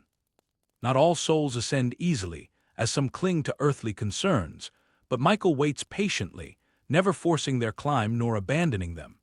In tales of a more perilous journey, medieval texts describe demons attempting to pull souls from the ladder. Michael serves as their defender, his sword keeping dark forces at bay while they continue upward, framing death as a final, personal battle between light and darkness. This guardianship is also blended with folk beliefs of him weighing good deeds against sins before allowing a soul to pass, a judgment always tempered with fairness and mercy. Coptic Christians hold a special reverence for Michael of the Celestial Ladder, celebrating monthly feasts in his honor and praying for him to remember them when their time comes. In even gentler interpretations, he is shown carrying souls too weary from life's struggles to climb on their own, like a parent holding a sleeping child. Ultimately, the ladder symbolizes the hope that our journey continues meaningfully beyond what we can see, and Michael's presence is the comforting assurance that we do not walk the path alone. The same hand that wielded a flaming sword against evil now extends in kindness to guide the soul home. Many believe Michael materializes at the moment of death, especially for those who revered him throughout their lives. His presence is said to bring a sense of peace, transforming a moment of fear into a comforting welcome from a friend on the other side. Such narratives have long served to lessen humanity's inherent anxiety about dying. Invocations at the end of life frequently call upon Michael by name, requesting his escort when the time finally arrives. Michael, Lightbearer, be with me in darkness. Michael, Warrior, defend me in weakness. Michael, Guide, show me the way home. These ancient pleas for protection still provide reassurance in the modern world. The symbolism of Michael and his celestial ladder serves as a powerful reminder that every ending can also be a beginning. What appears to be a final fall into nothingness may in fact be the initial step of a climb toward a much greater illumination. Having witnessed the entire history of human civilization, this archangel stands ready to guide each soul forward as their earthly chapter closes. Just past the boundary separating our reality from the next, a great cosmic courtroom is said to stand. This is the sacred space where souls undergo judgment and where divine justice intersects with profound mercy. Within this solemn chamber, Michael's role expands beyond enforcer. He becomes a powerful advocate, championing the cause of individuals whose lives, though flawed, contained flickers of genuine goodness. Ancient Jewish traditions place Michael at the right hand of God's throne, where he presents the virtues of the souls being judged. In these accounts, his voice might argue, "Remember, Lord, this person shared their meager food with the hungry," or "Recall how that one chose truth when a lie would have been far simpler." His testimony provides a crucial balance against accusations that might otherwise dwell solely on a person's faults. In contrast to more severe angels who might meticulously list every sin, Michael handles each case with an air of hope.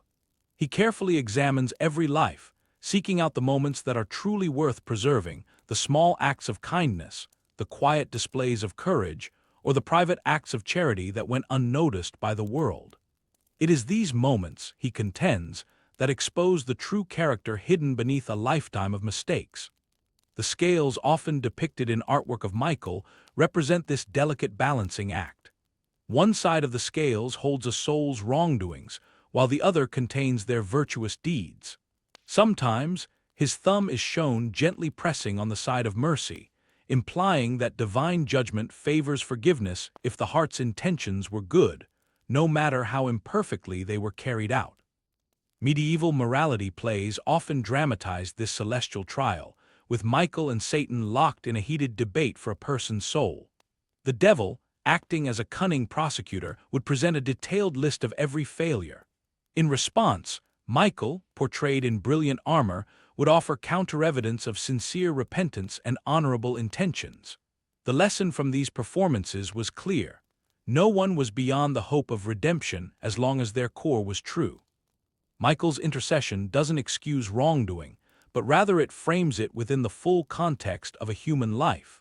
He possesses a unique understanding of human fragility, having observed our struggles since the dawn of creation. This grants him a compassionate perspective that a purely divine arbiter might not have, an awareness of just how challenging it can be to choose goodness amid the pressures of the world. Lore even suggests that Michael kneels before the divine throne when pleading the most difficult of cases. The same mighty warrior who fearlessly casts down legions of rebellious angels will humbly bend his knee to ask for mercy on behalf of a flawed human being.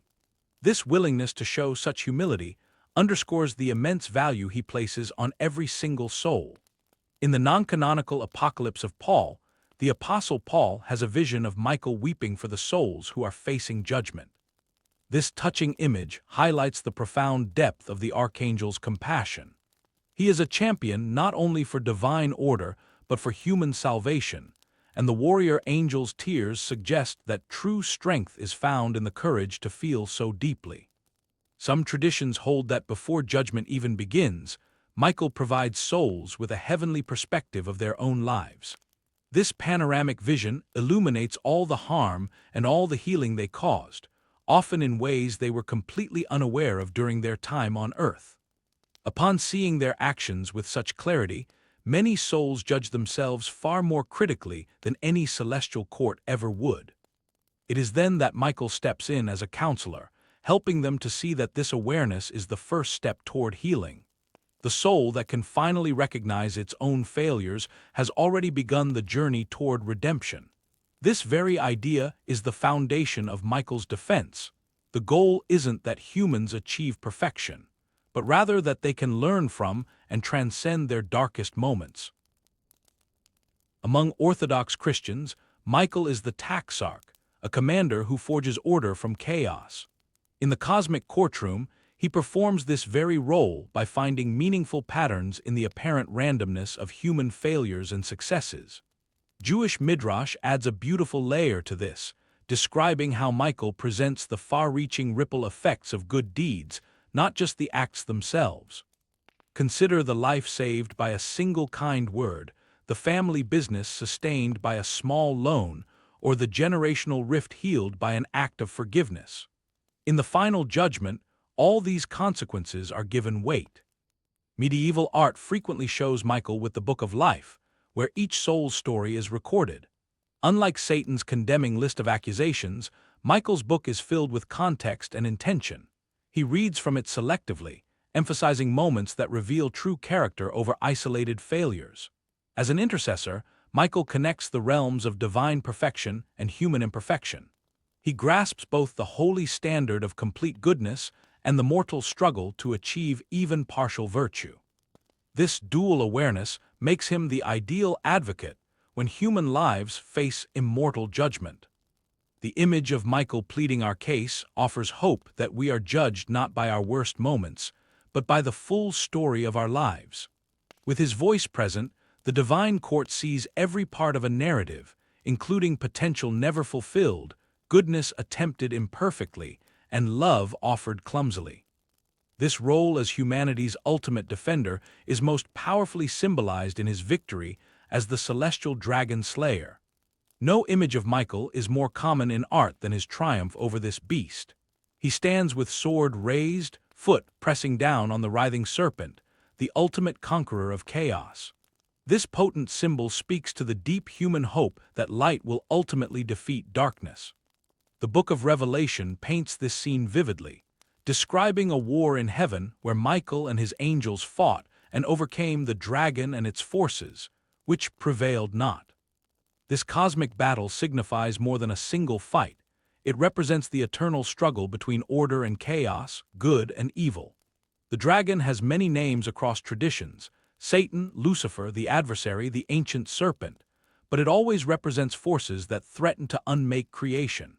Its scales shine with a false beauty, its fire consumes rather than warms, and its wings cast a shadow on hope. Michael confronts this threat not with matching rage, but with righteous clarity. His sword swings not from hatred, but from a profound love for all the dragon would destroy. This distinction is vital. The archangel fights not because he enjoys battle, but because peace requires the defeat of that which makes peace impossible. This very image gave medieval crusaders courage against seemingly impossible odds, as they carried banners of his victory into their own battles. Churches and castles across Europe still feature stone carvings of this scene over their doors, a silent promise of protection to all who enter. The dragon itself is more than a mere monster. Its serpentine form recalls the tempter in Eden who first turned humanity away from divine harmony. In some depictions, its many heads represent the various forms evil takes: violence, greed, deception, and pride. Michael's victory over this complex threat, therefore, symbolizes triumph over evil in all its manifestations.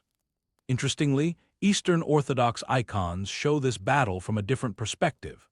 Instead of graphic combat, they portray Michael standing calmly, his spear touching the dragon almost gently, his face showing compassion rather than rage. This suggests a victory achieved through spiritual authority, not brute force, as evil cannot stand in the presence of perfect goodness. This theme of a hero vanquishing a chaos serpent echoes in myths from countless cultures, with figures like St. George, Perseus, and Thor facing similar monsters. Michael's battle thus taps into humanity's oldest stories about maintaining order against the forces that would return all to primordial chaos. Unlike human dragon slayers who claim treasure and in the aftermath, Michael asks for nothing.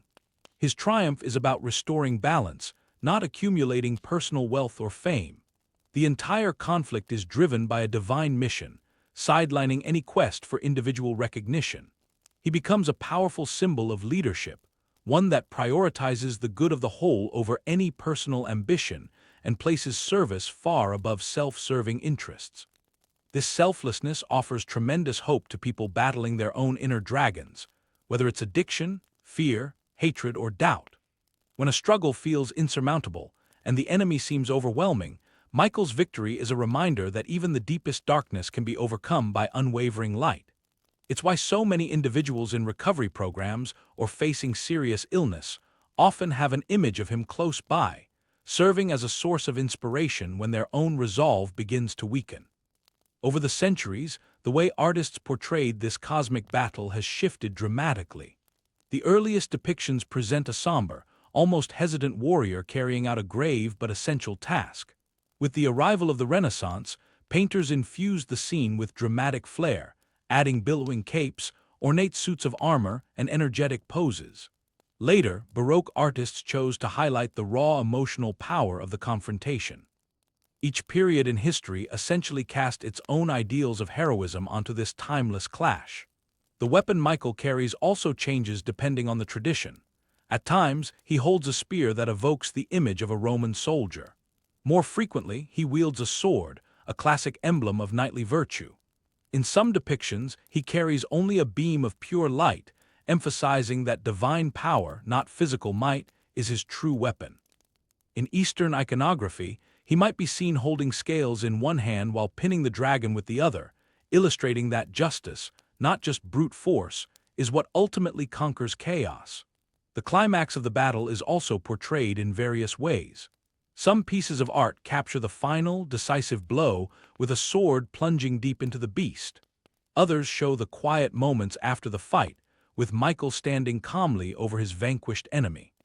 The most theologically rich interpretations show the dragon bound in chains instead of being slain, a powerful metaphor for evil being contained and restricted rather than entirely annihilated, reflecting the continuous nature of spiritual conflict. Contemporary readings often relocate this epic struggle from the cosmos into the human soul.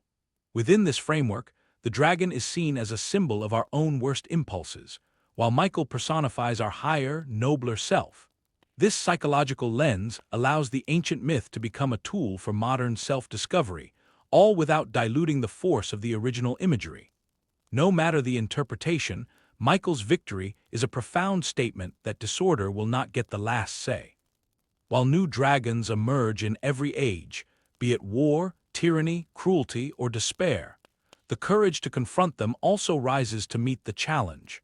The Archangel's win is not merely an event in the past, it is a promise for the future. What has been defeated once can be defeated again, as long as light holds its ground against the darkness. Michael's prominence in Scripture has also deeply shaped Angelology, which is the study of the nature, roles, and hierarchy of angels. Being the angel mentioned most often, he offers the clearest insight we have into the celestial realm. For centuries, theologians have examined his story to better grasp the function of the entire angelic host. Early Christian thinkers like Pseudo-Dionysius created intricate frameworks detailing 9 choirs of angels organized into 3 distinct spheres. The highest sphere consisted of seraphim, cherubim, and thrones, beings dedicated to pure adoration and thought. In the middle were the dominions, virtues, and powers, who served as the governors of cosmic law. The lowest sphere comprised principalities, archangels, and angels, the divine messengers who have the most direct contact with humankind. Within this detailed hierarchy, Michael occupies a fascinating and singular space. Despite being an archangel, a rank from the lowest sphere, his power and direct access to God's presence imply a much higher status. Some theological traditions address this by naming him the chief of the archangels while also giving him honorary rank among the seraphim. Others suggest that he simply moves between all the angelic tiers as the divine will dictates. The medieval scholar Thomas Aquinas saw Michael as the perfect archetype for explaining angelic intellect.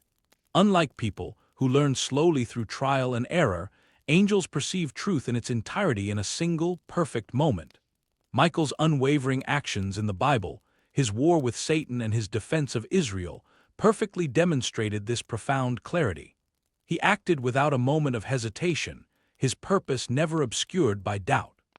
The fiery sword Michael carries became a core symbol for comprehending the very essence of angels. This is not a flame that consumes like earthly fire. It is a celestial fire that purifies and transforms. It incinerates impurity while leaving all that is good untouched. When Michael raises his sword, he is not a force of destruction, but of discernment, cleanly separating truth from lies and good from evil. Even the wings that are said to carry Michael between heaven and earth have been the subject of intense theological debate. Do angels possess physical wings, or are they a symbolic representation for our benefit? The prevailing view concluded that, as purely spiritual entities, they would have no need for physical methods of travel. So while angels don't need wings for movement, they often manifest them when appearing to people, using familiar imagery to help us grasp their freedom from earthly constraints. Michael's appearances in human form also raised the question of how a purely spiritual being could take physical shape. The answer, drawn from his biblical encounters, was that angels could create temporary physical bodies when their missions required interacting with the material world. The concept of guardian angels assigned to protect individuals also grew from Michael's protective role over Israel. If a mighty archangel watched over a whole nation, it seemed logical that lesser angels might guard single souls. This comforting belief took root, offering hope that unseen helpers were always near in times of need. Medieval scholars also debated whether angels like Michael could feel emotions. His righteous anger against evil suggested they could, yet his perfect obedience to God implied he was free from the passions that cloud human judgment. The conclusion many reached was that angelic emotions were a pure ardor, a love and zeal completely untainted by self-interest. Michael's role in bearing souls to heaven influenced beliefs about angelic purpose far beyond delivering messages or fighting battles. Angels were seen as bridges between mortal and immortal realms, helping worthy souls navigate the transition from time into eternity. The question of angelic free will often centered on contrasting Michael with Lucifer. Both began as magnificent celestial beings, but one remained faithful while the other rebelled. This suggested angels had genuine choice and weren't just automated messengers. Michael's continued loyalty was therefore seen as an ongoing commitment, not a programmed response. By the Renaissance, artistic portrayals, partly based on Michael's example, clearly distinguished angelic types. Archangels like him were shown fully armored, carrying symbols of their duties, while guardian angels appeared more gentle. Cherubim took the form of winged children, and seraphim manifested as beings of holy fire with multiple wings covering their faces. Even angelic communication was scrutinized based on Michael's scriptural appearances. Unlike human speech, it seemed to be an instant transfer of complete concepts. When Michael proclaimed, "Who is like God?" his entire understanding of divine nature flowed into that single statement. Modern angelology continues to reference Michael when exploring spiritual reality. His enduring presence across religious traditions makes him an ideal starting point for interfaith discussions about non-physical beings. Whether viewed literally or metaphorically, the archangel provides common ground for conversations about forces beyond material existence. Through centuries of theological development, Michael has stood as the defining example of what an angel can be: powerful yet humble, fierce yet just, and an exalted being devoted to service. And that unwavering service defines his role in a struggle that never truly ended. The war that expelled Lucifer from heaven was not a final victory, but the opening act of a continuous conflict. This is not a relic of ancient mythology. It's an ongoing spiritual Cold War, a cosmic campaign of vigilance. While the first battle secured divine order, the immense task of maintaining that order falls to Michael and his legions. For a deeper look into these continuing battles, we can turn to the Book of Enoch, a text not found in most biblical canons. It recounts a second major rebellion led by angels known as the Watchers.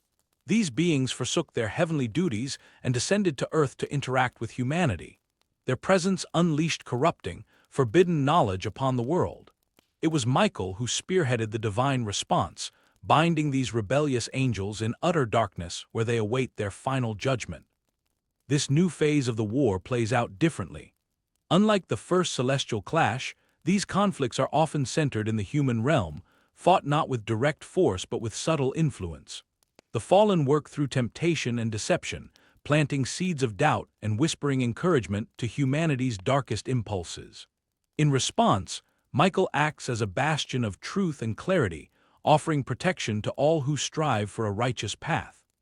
The very identity of these fallen entities is shrouded in mystery. They are no longer true angels, but they aren't exactly demons as we typically picture them. Instead, they occupy a liminal state, having lost their grace but not yet facing their ultimate sentence. Some lore portrays them as disembodied spirits desperate to possess a host, while other accounts see them as cunning intelligences that manipulate events from the shadows. This ongoing battle requires a different strategy from Michael. The initial rebellion demanded overwhelming force, but this protracted campaign calls for immense patience and sharp discernment. His role is not to simply eradicate the fallen, but to contain their corrosive influence while preserving humanity's freedom to choose. This approach perfectly balances the demands of divine justice with the sanctity of human will. Apocryphal writings even give us names and specific confrontations. We read of Michael facing off against Azel, the fallen angel who taught mankind how to forge weapons and create cosmetics, twisting creative gifts toward vanity and destruction. He also confronts Siaza, the orchestrator of the Watchers' descent. Each of these encounters serves as a powerful lesson, highlighting a particular form of corruption and its divine remedy. This spiritual warfare was felt acutely by people like the monks of the Middle Ages. They documented attacks within their own minds, as fallen beings tried to shatter their devotion with fear, desire, and doubt. In these deeply personal struggles, they would call upon Michael for strength. Many described a sudden wave of clarity washing over them in answer to their prayers, with the fog of confusion and despair lifting like the morning mist. Unlike human wars that conclude with treaties or surrender, this celestial struggle will persist until the final judgment. The Book of Revelation prophesies a future where this conflict reignites one last time, with Michael and the angelic host facing the great dragon in a climactic confrontation that will permanently resolve the cosmic dispute that began so long ago. This ultimate confrontation sets the stage for a complete separation between the faithful and the fallen. According to Jewish mystical tradition, fallen angels are barred from entering properly prepared sacred spaces. Items like the mezuzah fixed to a doorpost, prayers offered with genuine intention, and rituals performed with deep understanding all work to create spiritual boundaries. Michael is the one who enforces these lines, guarding the thresholds that divide the ordinary world from the holy and keeping corrupting influences locked out. However, not every fallen angel is still dedicated to rebellion. Certain traditions describe spirits full of regret for their choices, though they can never regain their original glory. Michael's approach to these beings is different. He views them not as foes to be vanquished, but as wounded souls to be contained until divine mercy decides their ultimate fate. In contrast, stories of exorcism frequently call upon Michael's name to combat demonic forces, the most corrupted of the fallen. His authority causes evil to recoil, not from cruelty, but from his unwavering clarity on the nature of reality itself. When faced with perfect light, darkness simply cannot hold onto its illusions, just as lies crumble before perfect truth. The tools of this spiritual war are nothing like those of physical combat. Michael's arsenal includes not only his sword, but also divine names, sacred truths, and perfect love. Against such weapons, the powers of darkness have no defense other than to flee. Their fleeting triumphs happen only when humans make the free choice to accept their deceptions. Across history, eras of widespread social chaos and moral decay have been seen as times when these fallen influences gained a temporary upper hand. It is during these periods that prayers surge, asking Michael to re-establish his protection over entire communities. A call for heavenly aid against corruption, too entrenched for humanity to solve alone. This perpetual struggle is a recurring theme in literature from all cultures, sometimes portrayed literally with angels and demons, and other times symbolically through characters who embody absolute good against determined evil. The archetype that Michael established, from ancient epics to modern fiction, continues to frame our concept of the battle between light and darkness. This ongoing conflict serves as a powerful symbol of hope, assuring us that evil, no matter how strong it appears, is destined for defeat. While the final resolution must wait for the end of time, every small, present-day victory, each truth we accept, every temptation we overcome, and each act of courage or kindness contributes to Michael's eternal campaign for divine order over chaos. This campaign finds its conclusion in Michael's role at the end of time, during the final judgment.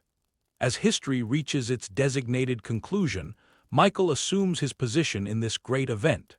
In fact, ancient writings often identify him as the one who sounds the very trumpet blast that announces this final moment.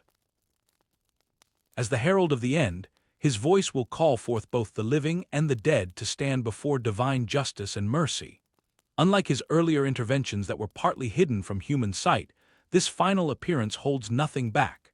Scripture describes him descending with a shout and trumpet blast, visible to all. The warrior who once fought in heavenly realms now brings that battle to its conclusion on earth, where the original rebellion first tainted creation. The Book of Daniel speaks directly to this, stating that at that time, Michael, the great prince who protects his people, will arise. This rising marks his transition from guardian to judge.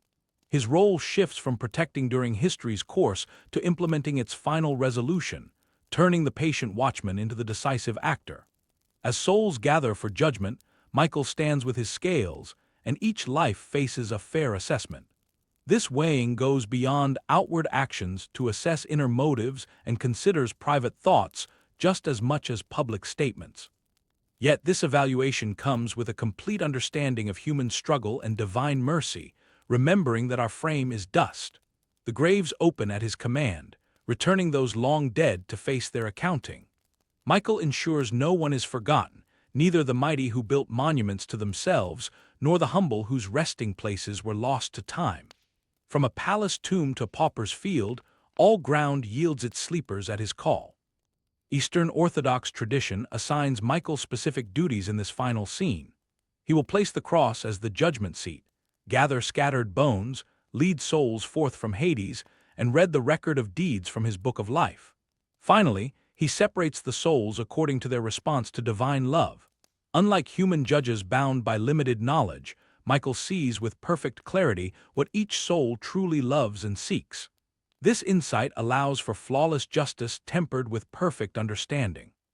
Those who oriented their lives toward light find themselves naturally drawn toward its source, while those who consistently chose darkness find its absence unbearable. The New Jerusalem from Revelation represents the ultimate restoration Michael helps establish. This is not just a city, but an entirely renewed creation where harmony replaces conflict. Having defended divine order throughout cosmic history, Michael now witnesses its full flowering, the world as it was always meant to be. Many traditions also speak of a bridge established by Michael, over which souls must cross to reach eternal life. This narrow path spans an abyss of fire, becoming broad and easy for the righteous, but thin as a hair for those weighed down by wrongdoing. He stands guard, ensuring none cross who would bring chaos into the perfected creation. The flaming sword Michael has carried throughout time serves its final purpose here, not as a weapon, but as a purifying flame. It burns away falsehood while preserving truth and consumes hatred while enhancing love. Jewish mystical teachings describe Michael leading the righteous in a final victory dance after judgment concludes. This joyful celebration marks the culmination of history's long struggle, the moment when tears end and every faithful choice receives its recognition. Having stood guard through humanity's darkest hours, the Archangel now leads its most joyous celebration, as his purpose undergoes a profound shift after the final judgment, according to ancient lore. The mighty warrior sets down his arms to become a witness, and the steadfast guardian evolves into a gentle guide. After defending creation through all its historical trials, his new mission is to lead the redeemed through the magnificence of a restored world. His iconic sword is reimagined as a simple walking staff, while his battle armor is exchanged for celebratory robes. A consensus exists within both Jewish and Christian apocalyptic traditions that Michael's ultimate triumph ushers in an unbreakable, everlasting peace. This final restoration is absolute, unlike previous victories which demanded constant watchfulness against the resurgence of chaos. The world he protected with temporary interventions throughout history is at last made eternally secure. In this renewed creation, a flowing river of life evokes Michael's connection to healing waters.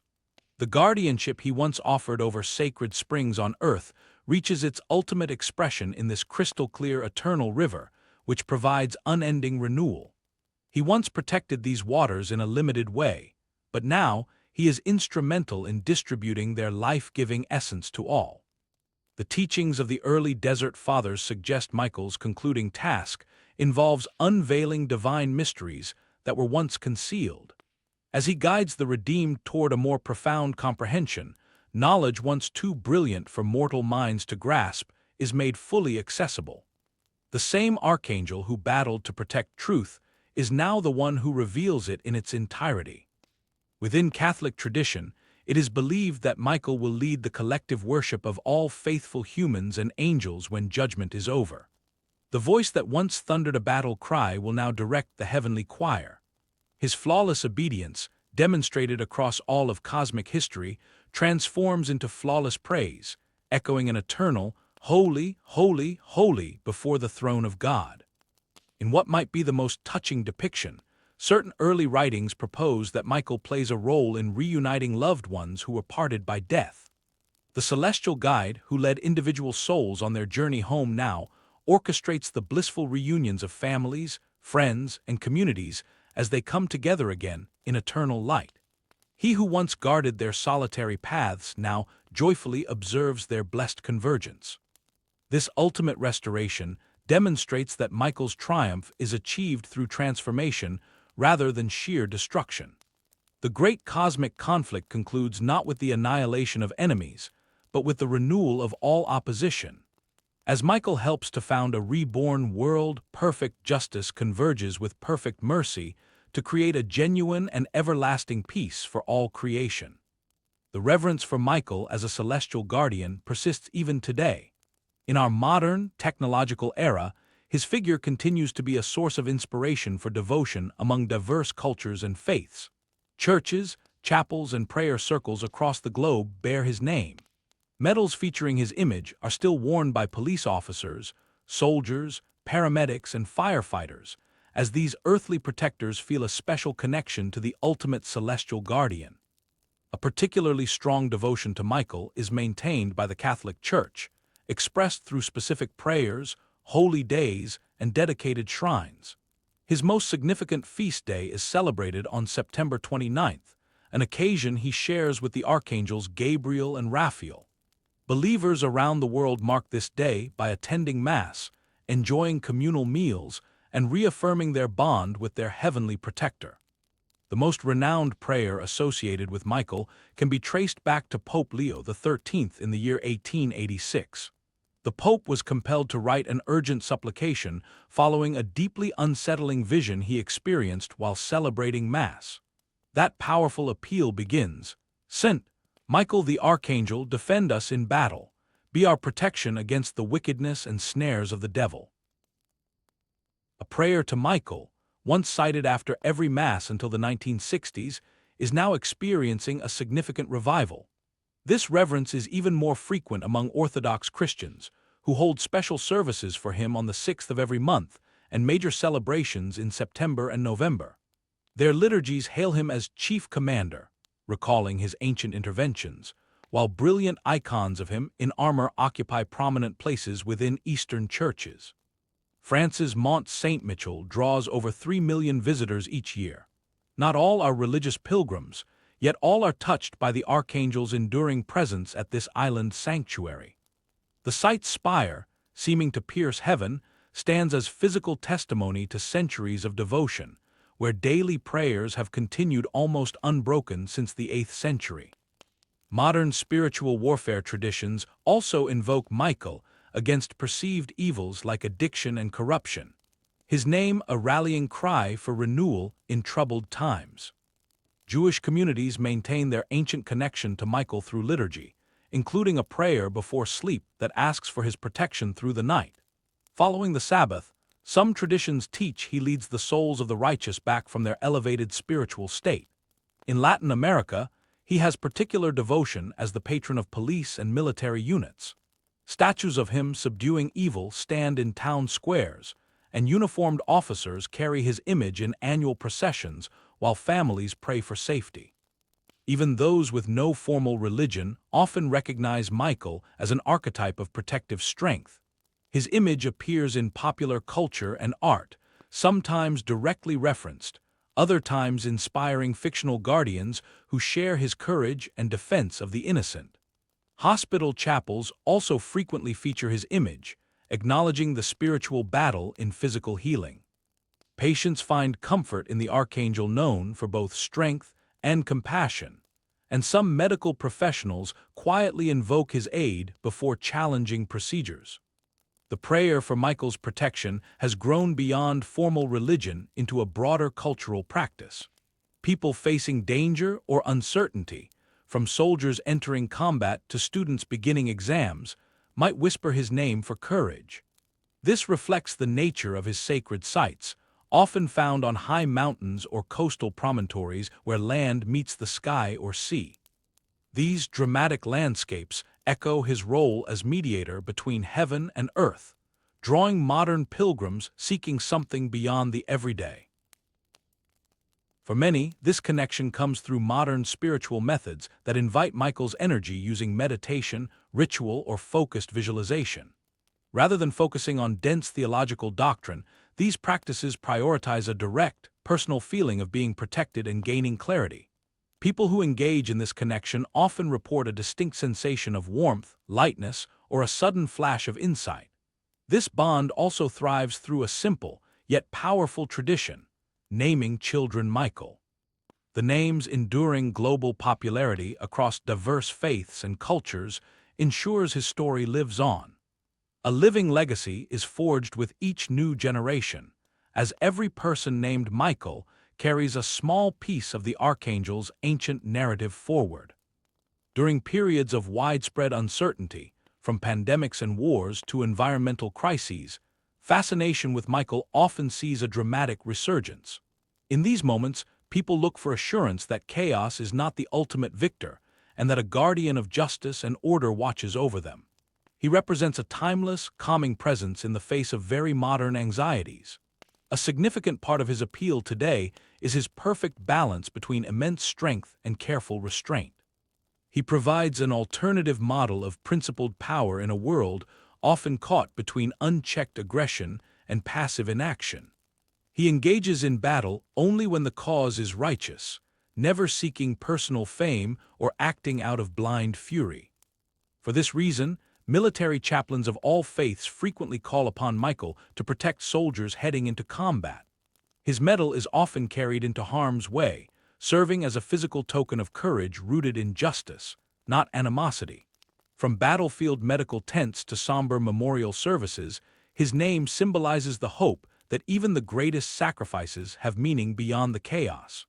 Devotion to him has also found new life in the digital age. International prayer groups dedicated to Michael now connect believers across the globe, and entire communities thrive on social media, where they share personal stories, artwork, and prayers. You can even find websites where virtual candles are lit in his name, seeking his protection. It doesn't matter if he is approached through organized religion, private spirituality, or cultural tradition. Michael embodies the powerful hope that we are never truly alone in our struggles.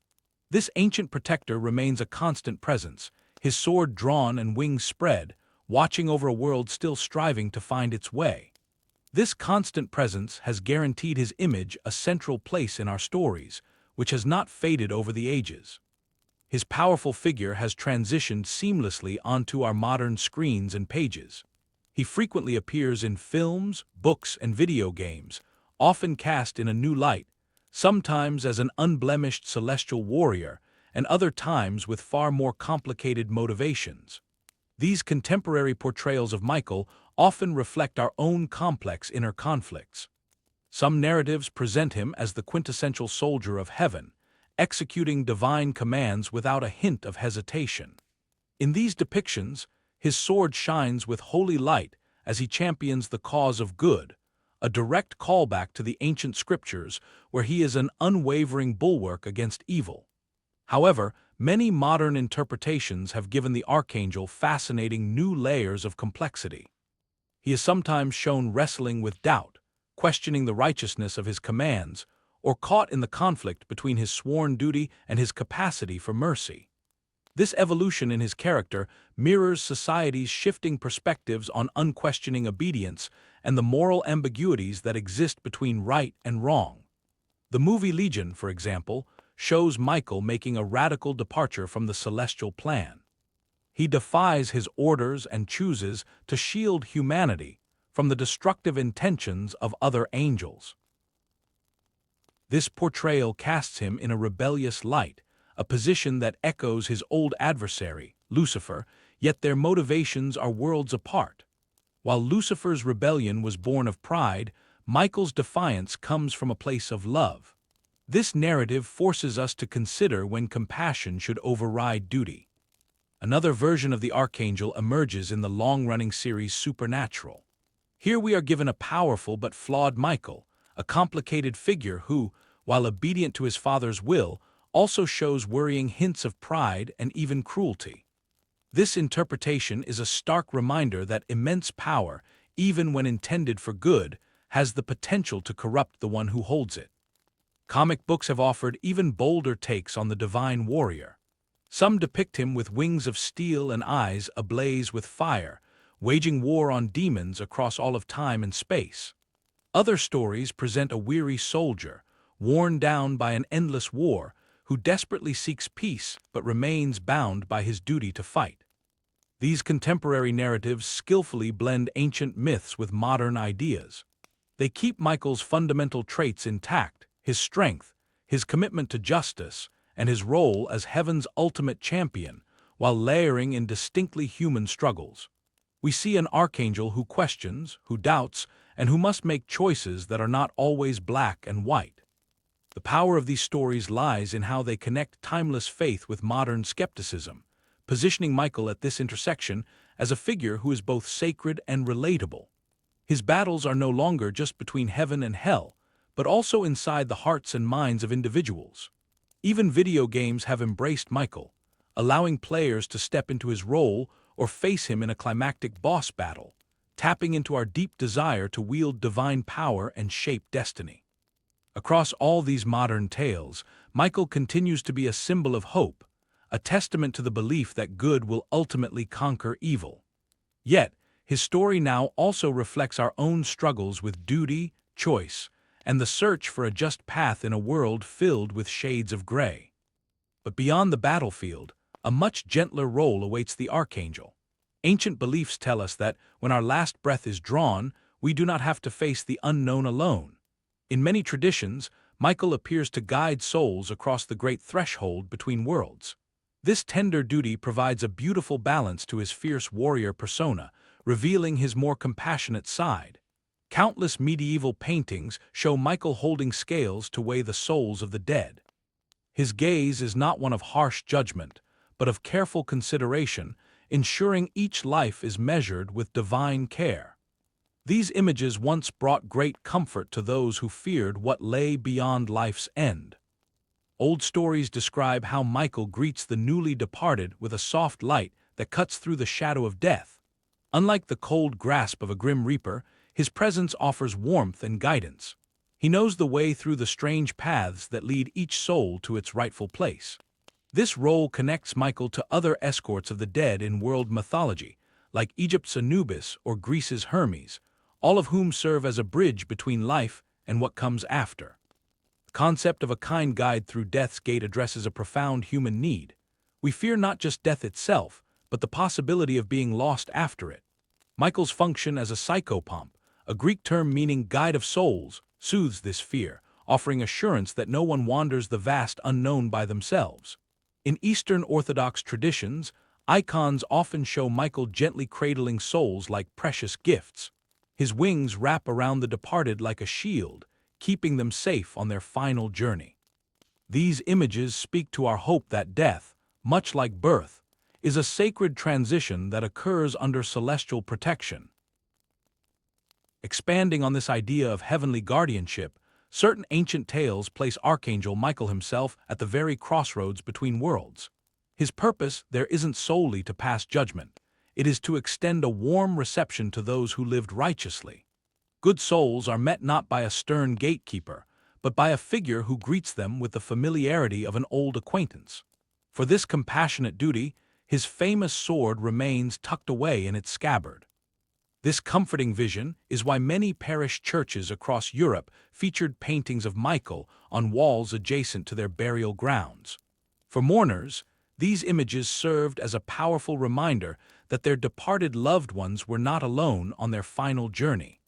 They conveyed the belief that while the physical body returned to the earth, the soul was being guided home with divine assistance. The profound appeal of this role lies in the way it showcases Michael's complete nature. The very same entity who vanquished demons is also the one who guides human spirits with profound tenderness. It shows that his immense strength is applied not only in cosmic conflict, but also during our most vulnerable moments of transition and fear. For individuals nearing the end of life, or for those watching a loved one pass, the concept of Michael waiting provides immense peace.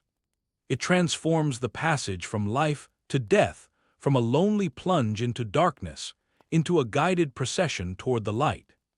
An uncanonized text known as the Apocalypse of Peter offers a particularly striking glimpse into this other world. Among the body of early Christian literature, this document stands apart for its graphic visions of both heaven and hell. Within its narrative, Michael assumes a significant role that is unlike anything described in canonical scripture. The ancient text professes to be an account of what the Apostle Peter witnessed when Christ revealed the ultimate fate of souls after judgment. While some of its content might sound unusual to us today, its powerful imagery had a major influence on how early believers imagined the afterlife. Michael is presented throughout these visions as both a celestial warrior and a patient guide. In one especially memorable scene, he escorts Peter through the different regions of hell, where sinners are shown enduring punishments that directly correspond to their transgressions on earth. The emphasis here, unlike in later medieval writings which sometimes seem to glorify suffering, is squarely on divine justice. Michael calmly explains the meaning behind each punishment with solemnity, not with any trace of cruel satisfaction. The raw emotional power of the text is what makes it so compelling. Peter is shown weeping at the suffering he sees, and it is Michael who offers him comfort. The archangel reassures him that God's mercy can still be found, even in this place. This frames Michael as more than a simple enforcer of justice. He is a being who holds out hope for the redemption of all souls. For a couple of key reasons, this text was never included in the official Bible. Some early leaders of the church doubted whether Peter was its true author, while others were concerned by its explicit descriptions of torment. But despite being officially rejected, its concepts circulated widely among the common faithful. The depiction of Michael in this work helped shape a more multifaceted public perception of him, expanding his identity beyond that of a warrior to include roles like witness, guide, and teacher. He becomes an intermediary, helping humanity comprehend divine principles that might otherwise appear harsh or bewildering. Seen through Michael's perspective, even the justice of hell is revealed to serve a greater purpose. When Peter questions why some suffer more than others, Michael provides wisdom instead of simple platitudes. He explains how our choices in life have eternal consequences, yet he is clear that God finds no pleasure in punishment. This more complex view was invaluable for early Christians as they grappled with difficult questions about divine justice. Other visions within the text later depict Michael leading the souls of the blessed toward their heavenly reward. The stark contrast between these scenes and those in hell beautifully illustrates his dual character, unyielding toward evil, yet gentle with the good. Much like an ideal parent, he is capable of both administering discipline and providing nurture. Concluding our exploration of Michael's narrative reveals a heritage that is truly timeless. The Archangel's influence is a golden thread running through the tapestry of human thought, from the earliest written texts to the latest digital media. His tale acts as a conduit between the celestial and the terrestrial, uniting the ancient past with the unfolding future. The reason for Michael's lasting relevance, while so many other historical figures have been forgotten, may lie in his portrayal as the ideal wielder of immense power. He stands as a symbol of authority that never succumbs to corruption, a force wholly dedicated to its foundational mission. Justice is the sole purpose of his blade, and his power is a shield for the innocent, never a tool for oppression.